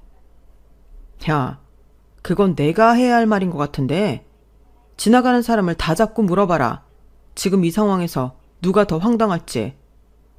너 설마 일부러 나한테 그동안 말 안 했던 거 아니야? 너희 집 돈 있는 거 알면 내가 뭐 어떻게 할까 봐? 무슨 소리야. 그런 생각 추호도 한 적 없어. 그냥 내 것이라고 생각 안 해서 말할 필요를 못 느꼈던 거야. 당연히 부족하다고 느끼면서 어렵게 살았던 건 아니지만 그렇다고 넘쳐나서 흥청망청 살았던 적도 없어. 모르겠다. 수정아, 난 그렇게 살아본 적이 없어서 네가 잘 이해가 안 된다. 아무튼 나는 우리가 부부인데 이런 걸 입도 뻥긋 안 했다는 게 너무 황당하고 어이없네. 친구한테 미국에 있는 집을 그냥 살게 해줄 정도인데 말이지. 남편은 잔뜩 화를 내며 문을 쾅 닫고 나가버리더군요. 사실 남편 입장을 완전 이해 못하는 것은 아니지만 부모님 재산에 대해서 안다고 해서 우리 상황이 변하는 것도 아닌데 굳이 저럴 필요가 있을까 싶었어요. 아무튼 그날은 우리가 결혼하고 가장 크게 싸웠던 날이었어요. 그런데 일주일 뒤 남편은 갑자기 태도가 180도 바뀌어 제게 다정하게 말을 걸더군요. 수정아, 우리 오붓하게 술 한잔하면서 이야기 좀 할까? 어제까지만 해도 내가 말도 못 붙이게 냉랭하더니 갑자기 왜 이래? 나도 이런 상황을 받아들이는데 시간이 좀 필요했어. 난 이제 다 이해하고 전부 수용하기로 했어.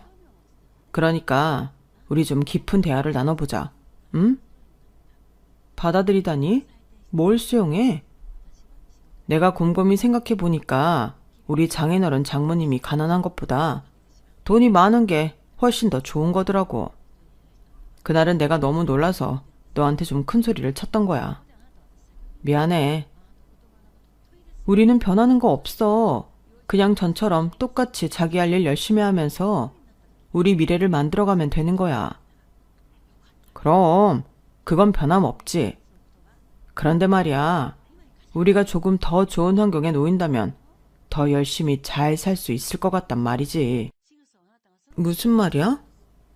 그 많은 돈을 다 남한테 준다는데 넌 안 아까워? 안 아까워. 우리가 정말 너무 어려운 상황에 처한다면 부모님께 도움을 좀 요청할 수는 있겠지. 하지만 그건 철저히 그분들 몫이고 의지니까 돈으로 어떻게 하시든 나는 상관없어. 이 집안 완전 할리우드 마인드네. 그래 수정아, 네 말 이해해. 하지만 나는 생각이 좀 달라. 뭐가 다른데? 나 네 남편이야. 그럼 장인어른 장모님이랑 나는 가족이야. 처남 처제랑 가족이라고. 가족 중에서도 생각이 좀 다른 구성원이 있을 수도 있는 거잖아. 나는 내가 두 분의 도움을 조금 아니고 아주 많이 받을 수 있었으면 좋겠어. 나도 가족이니까. 그래서 기어이 엄마 아빠한테 돈 얘기를 하겠다는 말이야? 돈 얘기를 할 만한 권리가 있다는 거지. 한국에만 집이 있는 게 아니라 그렇게 해외 곳곳에, 그것도 물가 비싼 걸로 손꼽히는데 나라마다 집이 몇 채씩 있는 건 대충 계산해도 몇백억 원대 자산가라는 소리인데 거기서 반만 남겨주셔도 정말 완전 땡큐 감사인 거지. 그래서 하는 말인데 우리 우선 집부터 이사하고 그 다음에 또 어떻게 할지 이야기하자. 이사? 여기서 둘 다 잘 지내고 있었는데 갑자기 뭔 이사? 수정아, 정신 차려. 너 진짜 왜 이래? 무슨 네가 무소유 실천하는 법정 스님이야? 이 집보다 더 크고 좋은 데로 가자는 거지. 연예인들 보유세로만 몇 억 낸다 그러던데 우리도 그렇게 한번 살아보자. 응? 무슨 소리야. 그런 집이 왜 필요해? 필요해서 그렇다기보다 잘 산다는 걸 팍팍 티내기 위해서. 이게 창피한 거야. 부자인 걸 도대체 왜 감춰? 누리고 살자. 난 그런 곳으로 이사 갈 만큼 큰 돈 갖고 있지도 않고 지금 여기 이 집 아늑하고 너무 만족해. 너는 돈이 그만큼 없겠지. 그런데 부모님은 있잖아. 달라고 해. 더 큰 집 이사 갈 거니까 돈 좀 달라고. 그리고 나 저 낡아 빠진 국산차 당장 갖다 팔 거야. 차는 왜? 산지 1년도 안 됐잖아. 잘만 굴러가는데. 아까 벤츠 매장 가서 지금 우리나라에 들어온 차 중에 제일 최고급 레벨로 사려고 보고 왔어. 집에 있는 돈이 얼마인데 국산 중고차가 말이 되니? 남편 기 살려줘야지. 죽어도 나 그 벤츠차 살 거야. 자기 진짜 왜 이래? 갑자기 사람이 왜 이렇게 바뀐 거야? 안 바뀌는 게 이상한 거지. 나 회사도 그만둔다고 이야기했어. 뭐? 자기 미쳤어? 미친 건 수정이 너야. 평생 쓰다 죽어도 다 못 쓰고 죽을 만큼 돈이 있는데 내가 왜 아침부터 회사에 나가서 죽어라 이래야 되는 건데. 넌 네 일 좋아할지 모르지만 난 내 일 하기 싫다니까. 좀 쉬면서 사업 구상이나 해보려고.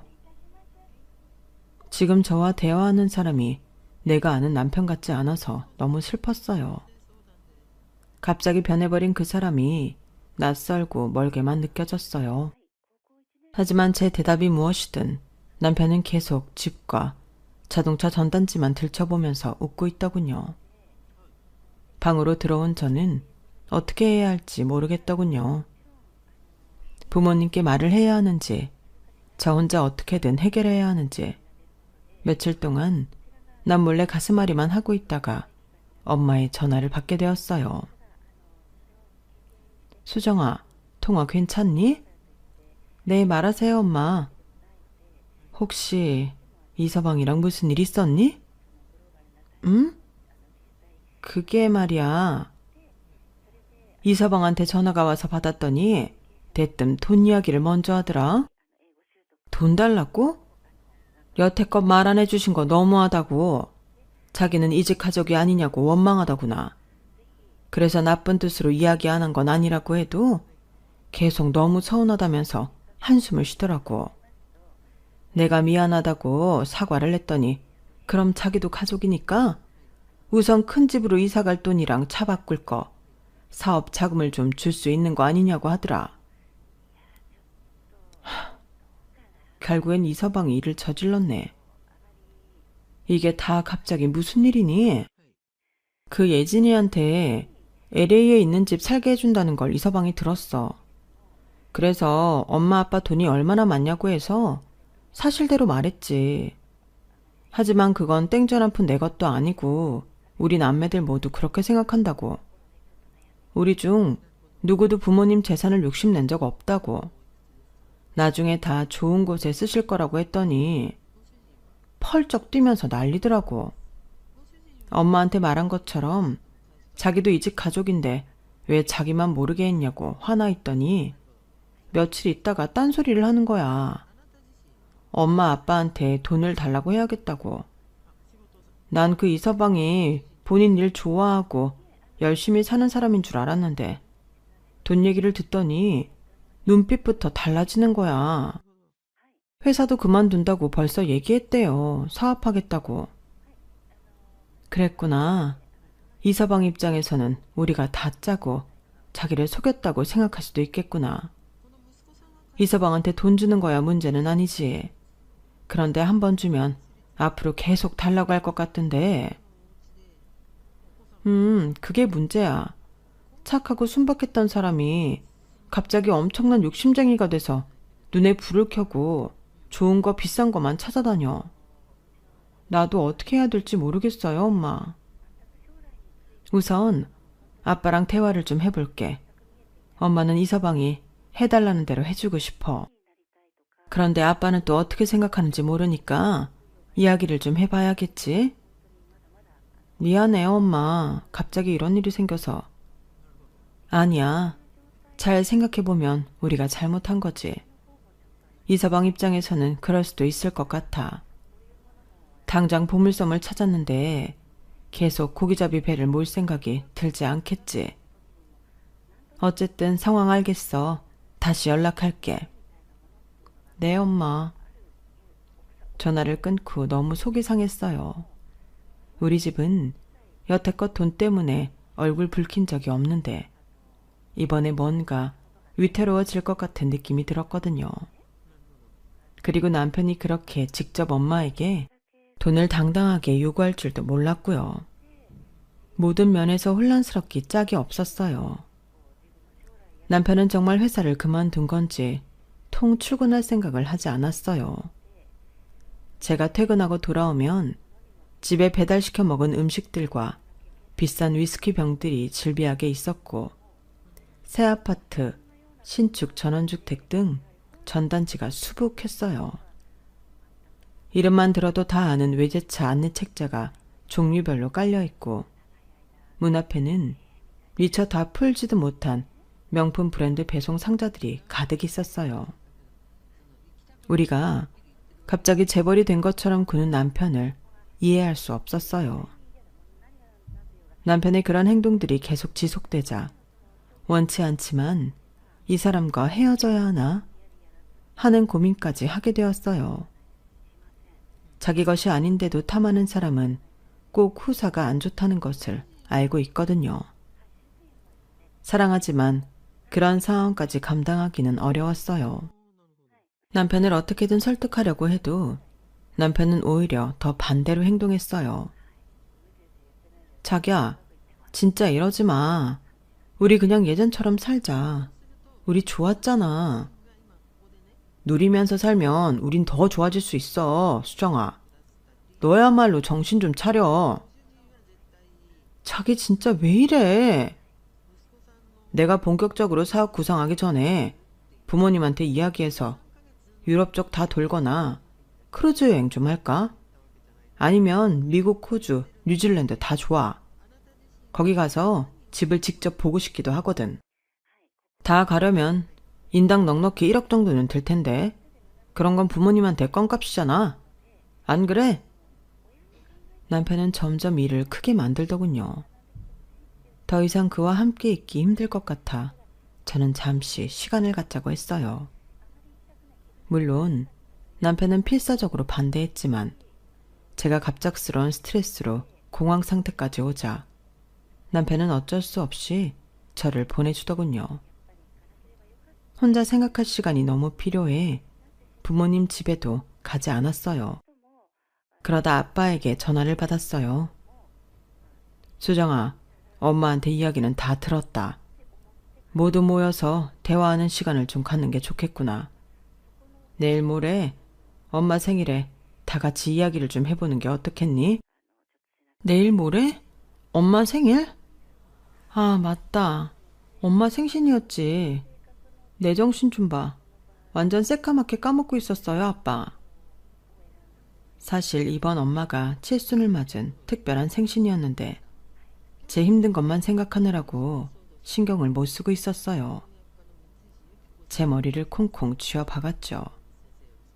몇 달 전 엄마께 칠순 관련해서 여쭤본 적이 있었어요. 엄마, 칠순 생신 때 우리 좀 크게 파티를 할까? 저기 새로 생긴 파티홀이 있는데 웬만한 결혼식장보다 분위기가 좋다고 하더라고요. 친척들이랑 엄마 친구, 선후배분들 다 불러서 잔치할까요? 수정아, 아서라. 나이 먹은 게 뭐가 자랑이라고 파티홀까지 빌려서 사람들을 불러 잔치를 하니. 환갑 때도 그냥 가족 식사만 했잖아요. 엄마는 그게 좋으니까 이번에도 우리 가족 식사만 하자. 정말 괜찮겠어요? 괜찮고 말고. 나 엄마 칠순잔치 크게 해주려고 6개월 전부터 돈 모으고 있었는데. 그럼 그 돈으로 엄마 부탁 들어줄래? 선물 갖고 싶은 거 있어요? 말만 해요. 다 사줄게. 엄마의 부탁은 제가 엄마를 위해 모아둔 돈을 독거 노인분들을 위해 기부해달라는 것이었어요. 예상은 했지만 역시 우리 엄마였어요. 사실 엄마는 매년 생신 때마다 적든 많든 필요한 단체에 돈을 기부하셨었거든요. 그게 본인에게 주는 어떤 선물보다도 가장 크고 기쁜 선물이라며 좋아하셨어요. 올해는 성대하게 잔치도 하고 여태껏 못 해드렸던 좋은 선물도 좀 드리고 싶었는데 다 싫다 하시고 또 기부를 말씀하셨어요. 저는 어쩔 수 없이 웃으면서 엄마 이름으로 꼭 기부하겠노라 약속을 드렸어요. 엄마 칠순잔치 당일 저는 오지 않기를 바라는 마음에서 남편에게 문자 한 통 보내놓았어요. 오늘 엄마 칠순이야. K 한우집에서 식사 대접해드릴 건데 바쁜 일 있으면 굳이 참석 안 해도 돼. 남편에게는 별다른 답장이 없었고 저 역시 그가 오지 않을 것이라고 생각했어요. 한우집에 부모님, 동생들과 조카들이 모였고 맛있게 식사를 시작했어요. 요즘 기력이 약해지신 것 같아 제가 찾은 최고급 한우 식당이었죠. 엄마, 생신 축하드려요. 할머니, 생신 축하드려요. 여보, 생일 축하하오. 다들 고마워요.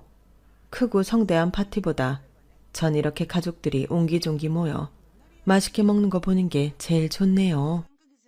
한참 즐거운 시간을 보내고 있는데 룸의 문이 벌컥 열렸고 남편이 들어오더군요. 아유, 장모님, 늦어서 죄송합니다. 이서방, 어서 오게나. 수정이가 이서방 일이 있어서 못 온다고 했는데 볼일 다 보고 온 건가? 우리 장모님 칠순보다 중요한 일이 뭐가 있겠습니까? 아유, 배고파라. 수정아, 나 여기 앉으면 되지? 기대도 안 했지만 역시 남편 손에는 아무 선물도 들려있지 않았고 제 옆에 앉아 허겁지겁 고기를 먹기 시작했어요. 저기요, 여기 고기 3인분 더요. 아니, 아예 5인분 더 줘요. 이서방, 많이 먹게나. 맛있네요. 역시 잔치에 소고기가 빠지면 섭섭하죠. 여기 고기가 비싼 건지 정말 맛있네요. 남편은 눈치를 없애기로 작정한 건지 쩝쩝거리며 익지도 않은 고기를 가져가 우걱우걱 먹더군요. 저는 어이가 없어 고개를 돌릴 수밖에 없었어요. 그때 엄마가 어렵게 말을 꺼냈어요. 이서방, 아니 지훈아. 네? 엄마한테는 다녀왔니? 네? 엄마요? 그래, 너희 엄마 노봉남 여사. 아니, 장모님이 돌아가신 저희 엄마 성함을 어떻게... 오늘 봉남씨 기일이잖니. 저희는 모두 놀라서 엄마와 남편을 번갈아 쳐다봤고 남편은 갑자기 먹던 것을 멈추고 닭똥 같은 눈물을 뚝뚝 흘리기 시작했어요. 장모님이 저희 엄마 기일을 어떻게 알고 계신 거예요? 수정이가 자네 못 올 것 같다고 했을 때 난 돌아가신 엄마 보러 갔을 거라고 생각했어. 인사 잘 드리고 왔어? 엄마, 이게 다 무슨 소리야. 이서방 어머니는 나 만나기 전에 돌아가셨는데 엄마가 어떻게 기일을 알고 갑자기 이서방한테 지훈이는 또 뭔데? 잠깐만, 봉남? 노봉남? 봉남 아줌마? 그래, 네가 아는 그 봉남 아줌마. 이 사람 어머니가 봉남 아줌마라고? 이게 도대체 어떻게 된 거야?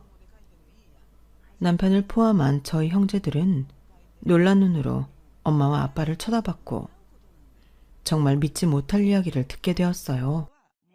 지훈아, 봉남 씨가 어떤 집에서 30년 넘게 일해주신 거 너도 알잖니? 그게 바로 우리 집이야. 네? 엄마가 매일 그렇게 은혜를 입었다며 입에 침이 마르도록 말씀하셨었는데 그게 두 분이라고요? 은혜는 무슨...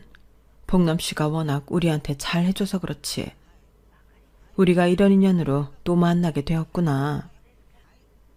엄마는 예전에 제 밑으로 2명의 동생을 더 낳으셨는데 막내 동생이 태어나고 얼마 안 되어 큰 수술을 2번이나 요할 정도로 몸이 안 좋았다고 하셨어요.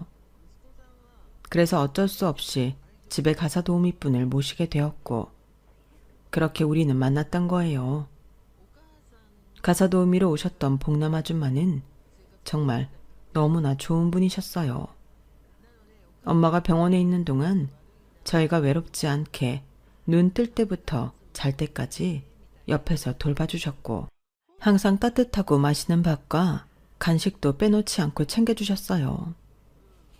제 눈에 아줌마가 아니라 언니라고 부르고 싶을 정도로 어린 얼굴이었는데 이것저것 너무 살림을 잘하시는 분이었죠. 착하고 친절한 복남 아줌마를 우리 형제들 모두 좋아하고 잘 따랐어요. 원래 엄마의 수술과 회복이 끝날 때까지만 집안일을 봐주시기로 했는데, 엄마가 돌아와서도 아줌마와 떨어지기 싫어하는 저희를 보고 계속 함께 해달라고 하셨대요. 그렇게 복남 아줌마는 30년 넘게 계셨던 거예요. 제가 초등학교 저학년이었을 때부터 박사과정을 마치기 바로 전까지 아줌마와 함께 했으니 저의 성장 과정을 모두 지켜봐 주신 셈이죠. 저희는 한 가족 같았어요. 아줌마는 아팠던 엄마 옆에서 간호도 해주며 많은 얘기를 나누셨어요. 그때 복남 씨는 20살에 아빠 없이 지훈이 너를 낳고 24살쯤인가? 우리 집에 처음 왔을 거야. 앳된 얼굴인데 어찌나 일도 열심히 하고 우리 애들도 돌봐주던지. 내가 오히려 더 고마웠지. 복남 씨는 내 친구이기도 했어. 그럼 장모님이 제 등록금까지 내주신. 그것보다 더 해주고 싶었던 게 얼마나 많았다고. 복남 아줌마가 우리 가족에게 잘하는 만큼 엄마도 많은 것을 베풀었어요. 우리 집에서 일을 시작하고 몇 년 뒤에 엄마는 아줌마에게 다른 데에서는 들어본 적 없는 급여로 인상을 해주었고, 혼자 아들을 키우고 있다는 것을 알고 뭐라도 더 해주라고 하셨어요. 아줌마도 그걸 알고 더 열심히 일해주셨고요. 그 덕분에 아줌마는 10년 만에 아들과 함께 지낼 수 있는 따뜻한 집 하나를 장만할 수 있었어요. 부모님은 그 아들이 대학을 가자 전학기 학비를 다 대주셨고요. 정말 피를 나눈 형제보다도 가까웠던 사이였어요. 하지만 몇 년 전 엄마 생신에 미역국을 끓여주신다며 시장에 다녀오시다 아줌마는 교통사고로 저희 곁을 떠나셨어요. 그러다 보니 엄마의 생일과 아줌마의 기일이 같은 날이 되었던 거예요. 누구보다 복남 아줌마를 좋아했던 우리 가족들은 모두 큰 상실감에 빠져 있었고, 특히 엄마는 제일 친한 친구를 잃었다며 우울증까지 걸려 오랫동안 많이 힘들어 하셨어요. 그럼 장례식도 전부 장모님이. 우리 집에서 고생만 한 복남씨, 그 누구보다 편안하게 잠들게 해주고 싶었어. 그래서 장례식도 내가 모두 최고로 준비했던 거야. 그런데 왜 장례식에는 오시지 않았어요? 가고 싶지 않았어. 아니, 갈 수가 없었지. 복남 씨의 죽음을 받아들일 수가 없었어. 결국에 아빠만 슬쩍 다녀오고 나는 복남 씨 마지막을 못 봤어. 맞아. 그때 복남 아줌마 사고 소식 듣고 엄마가 바로 기절했었거든. 발이날 되어서도 엄마가 기운을 못 차렸어. 한 달 내내 울기만 하셨어. 그러고는 우울증으로 힘들어 하셨어. 그래서 엄마 장례식에서 뵐 수 없었던 거군요. 그때 못 간 건 미안해, 지훈아. 아니에요, 장모님.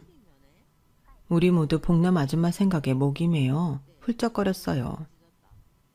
아무도 말을 잇지 못하자 아빠가 이야기를 이어갔어요.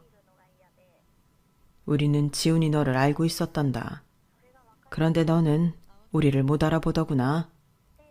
수정이가 결혼할 사람이라고 널 데리고 온 날 우리 둘이 너무 놀라 말도 제대로 못했지. 복남 씨가 죽고 너를 아들처럼 보살펴주려고 했는데 너는 어느 날 말도 없이 동네를 떠났더구나. 너도 많이 힘들었겠지. 거기서 계속 지내기가. 네, 그 집에서도 살 수가 없었어요. 자꾸 엄마 생각이 나서. 그런데 시간이 지나 우리 앞에 수정이가 너와 손을 잡고 다시 나타났던 거야. 우리는 우선 기다렸어. 네가 우리를 알아볼 때까지. 엄마 아빠는 왜 나한테도 말 안 했어요? 그 말을 들으면 너도 마음이 어떨까 가늠이 되지 않았어. 우리도 고민 많이 했단다. 어쨌든 지훈이가 우리 가족이 된다고 생각하니 그렇게 기쁘더라. 그래서 1초도 생각 안 하고 너희의 결혼을 허락했었지. 지훈아, 이것 봐. 너희 엄마랑 같이 찍은 사진이야. 엄마 핸드폰 속에서 엄마와 착한 복남 아줌마가 손을 꼭 잡고 서 있었어요. 우리 남편 없이 혼자 애를 키우는 복남 씨를 안타깝게만 생각했었는데 너무 지혜로운 사람이어서 오히려 배운 것도 많아. 정말 고마운 사람이었어. 복남 씨는 우리 가족에게 따뜻한 햇살 같은 사람이었어. 핸드폰 속 사진을 본 남편은 거의 엎드려 통곡을 하기 시작했어요. 결혼 후 저도 남편에게 돌아가신 어머니 이야기를 거의 들어본 적 없어서 이런 인연이 있을 거라고는 꿈에도 생각 못했던 것이죠. 나중에 물어보니 남편에게 어머니는 전부였대요. 어머니가 돌아가시고 동네를 떠날 정도로 힘들어 입에 올릴 수 없었다고 하더군요. 그날 역시 저한테 말없이 혼자 어머니를 모셔둔 곳에 갔다 왔던 것이더라고요. 엄마한테 장모님과 장인어른 말씀은 정말 많이 들었습니다. 우리가 두 분 덕에 이렇게 집도 갖게 되고 공부도 하게 되고 잘 지내게 되었으니 꼭 은혜를 갚아야 한다며 정말 매일매일 주문처럼 이야기하셨어요. 대학 공부도 무사히 마치고 취직해서 돈도 벌기 시작하면서 언젠가 꼭 찾아뵙고 크게 보답을 해드려야지 하면서 미뤘었는데 어머니가 그렇게 갑자기 돌아가실 줄은 몰랐어요. 어머니가 안 계신 슬픔에 두 분에 대한 감사함도 있고 도망치듯 떠났었어요. 너무 죄송합니다. 진작 그때 찾아뵙고 감사함을 전했어야 하는데 너무 늦어 죄송합니다. 아니야 지훈아, 그런 말 하지 마. 복남 씨가 우리한테 해준 거에 비하면 아무것도 아니야. 그리고 우리가 이렇게 다시 만났잖니. 복남 씨가 우릴 이렇게 다시 만나게 해준 거야. 장모님, 엄마. 눈물 바닷속에 엄마의 생신이 끝났고 남편과 돌아가는 길에 생각이 많아지더군요. 그건 남편도 마찬가지인 것 같았어요. 수정아, 미안해. 내가 어리석었어. 아니야, 나도 미안해. 앞으로 엉뚱한 생각 안 하고 잘할게. 수정이 너한테도 장모님 장인어른한테도 친아들처럼. 그렇게 말해줘서 고마워. 오늘따라 복남 아줌마가 너무 보고 싶다. 맞아, 나 그거 기억나. 아줌마가 내 또래 아들이 있는데 나중에 인연이 되면 둘이 잘 지냈으면 좋겠다고 자주 말씀하셨었거든. 그게 자기였어. 남편은 또 눈물을 흘렸어요. 자기야, 오늘 복남 아줌마한테, 아니 어머니한테 혼자 갔다 왔지? 내일 나랑 한 번 더 가자. 자기 어머니 얘기 한 번도 해준 적 없어서 나도 지금까지 신경 못 썼어. 미안해. 내일 가서 어머니한테 인사드릴래. 저희 드디어 만났어요. 하고. 고마워, 수정아. 다음날 찾아가 돌아가신 어머니께 공손히 인사를 드렸어요. 그리고 저희 식구들을 30년이나 넘게 잘 돌봐주셔서 감사하다고. 그리고 이렇게 좋은 아드님을 제 옆에 보내주셔서 더욱 감사하다고. 잘 살겠다고. 그 후 남편은 정신을 차리고 다시 회사로 돌아갔고 우리 부모님의 재산에 대해서는 한마디도 왈가왈부하지 않았어요. 오히려 엄마 아빠가 뭐라도 해주려고 하시면 남편이 괜찮다고 먼저 말하고 나서더군요. 우리는 다시 각자의 자리에서 분주하고 열심히 살고 있답니다. 더 늦기 전에 2세 계획도 세우면서 말이에요. 오늘은 남편이 퇴근하면 좋은 소식을 전해줄 거예요. 남편의 어머니이자 우리 복남 아줌마를 위한 선물이거든요. 사실 복남 아줌마가 저희 집에 계실 때 엄마한테 자주 이렇게 말하시곤 하셨대요. 사모님, 저는 외국이라고 나가본 적도 없는데 TV에서 보니까 뉴질랜드라고 하는 나라가 그렇게 좋대요. 공기도 깨끗하고 자연과 어우러져서 사람들이 심심할 정도로 여유롭게 산다 그러더라고요. 나중에 기회가 되면 그런 곳에 가서 살아보고 싶어요. 우리 지훈이도 좋아할까요? 같이 한번 가보고 싶은데. 엄마는 복남 아줌마의 이 말을 항상 기억하고 있다가 뉴질랜드에 집을 구매했고 나중에 선물로 줄 생각이었다고 하시더군요. 아줌마에게 주지 못한 선물, 이제라도 남편에게 주고 싶다고 하시네요. 남편 퇴근 시간만 기다리며 사연을 쓰고 있는데 남편이 좋아하겠죠? 긴 제 이야기를 들어주셔서 감사합니다. 여러분도 어떤 인연이든 항상 소중히 간직하시길 바래요. 행복하세요. 여러분, 사연 댓글에 응원과 현명한 조언 부탁드려요. 좋아요와 구독은 저에게 큰 힘이 됩니다. 오늘도 좋은 일 가득하세요.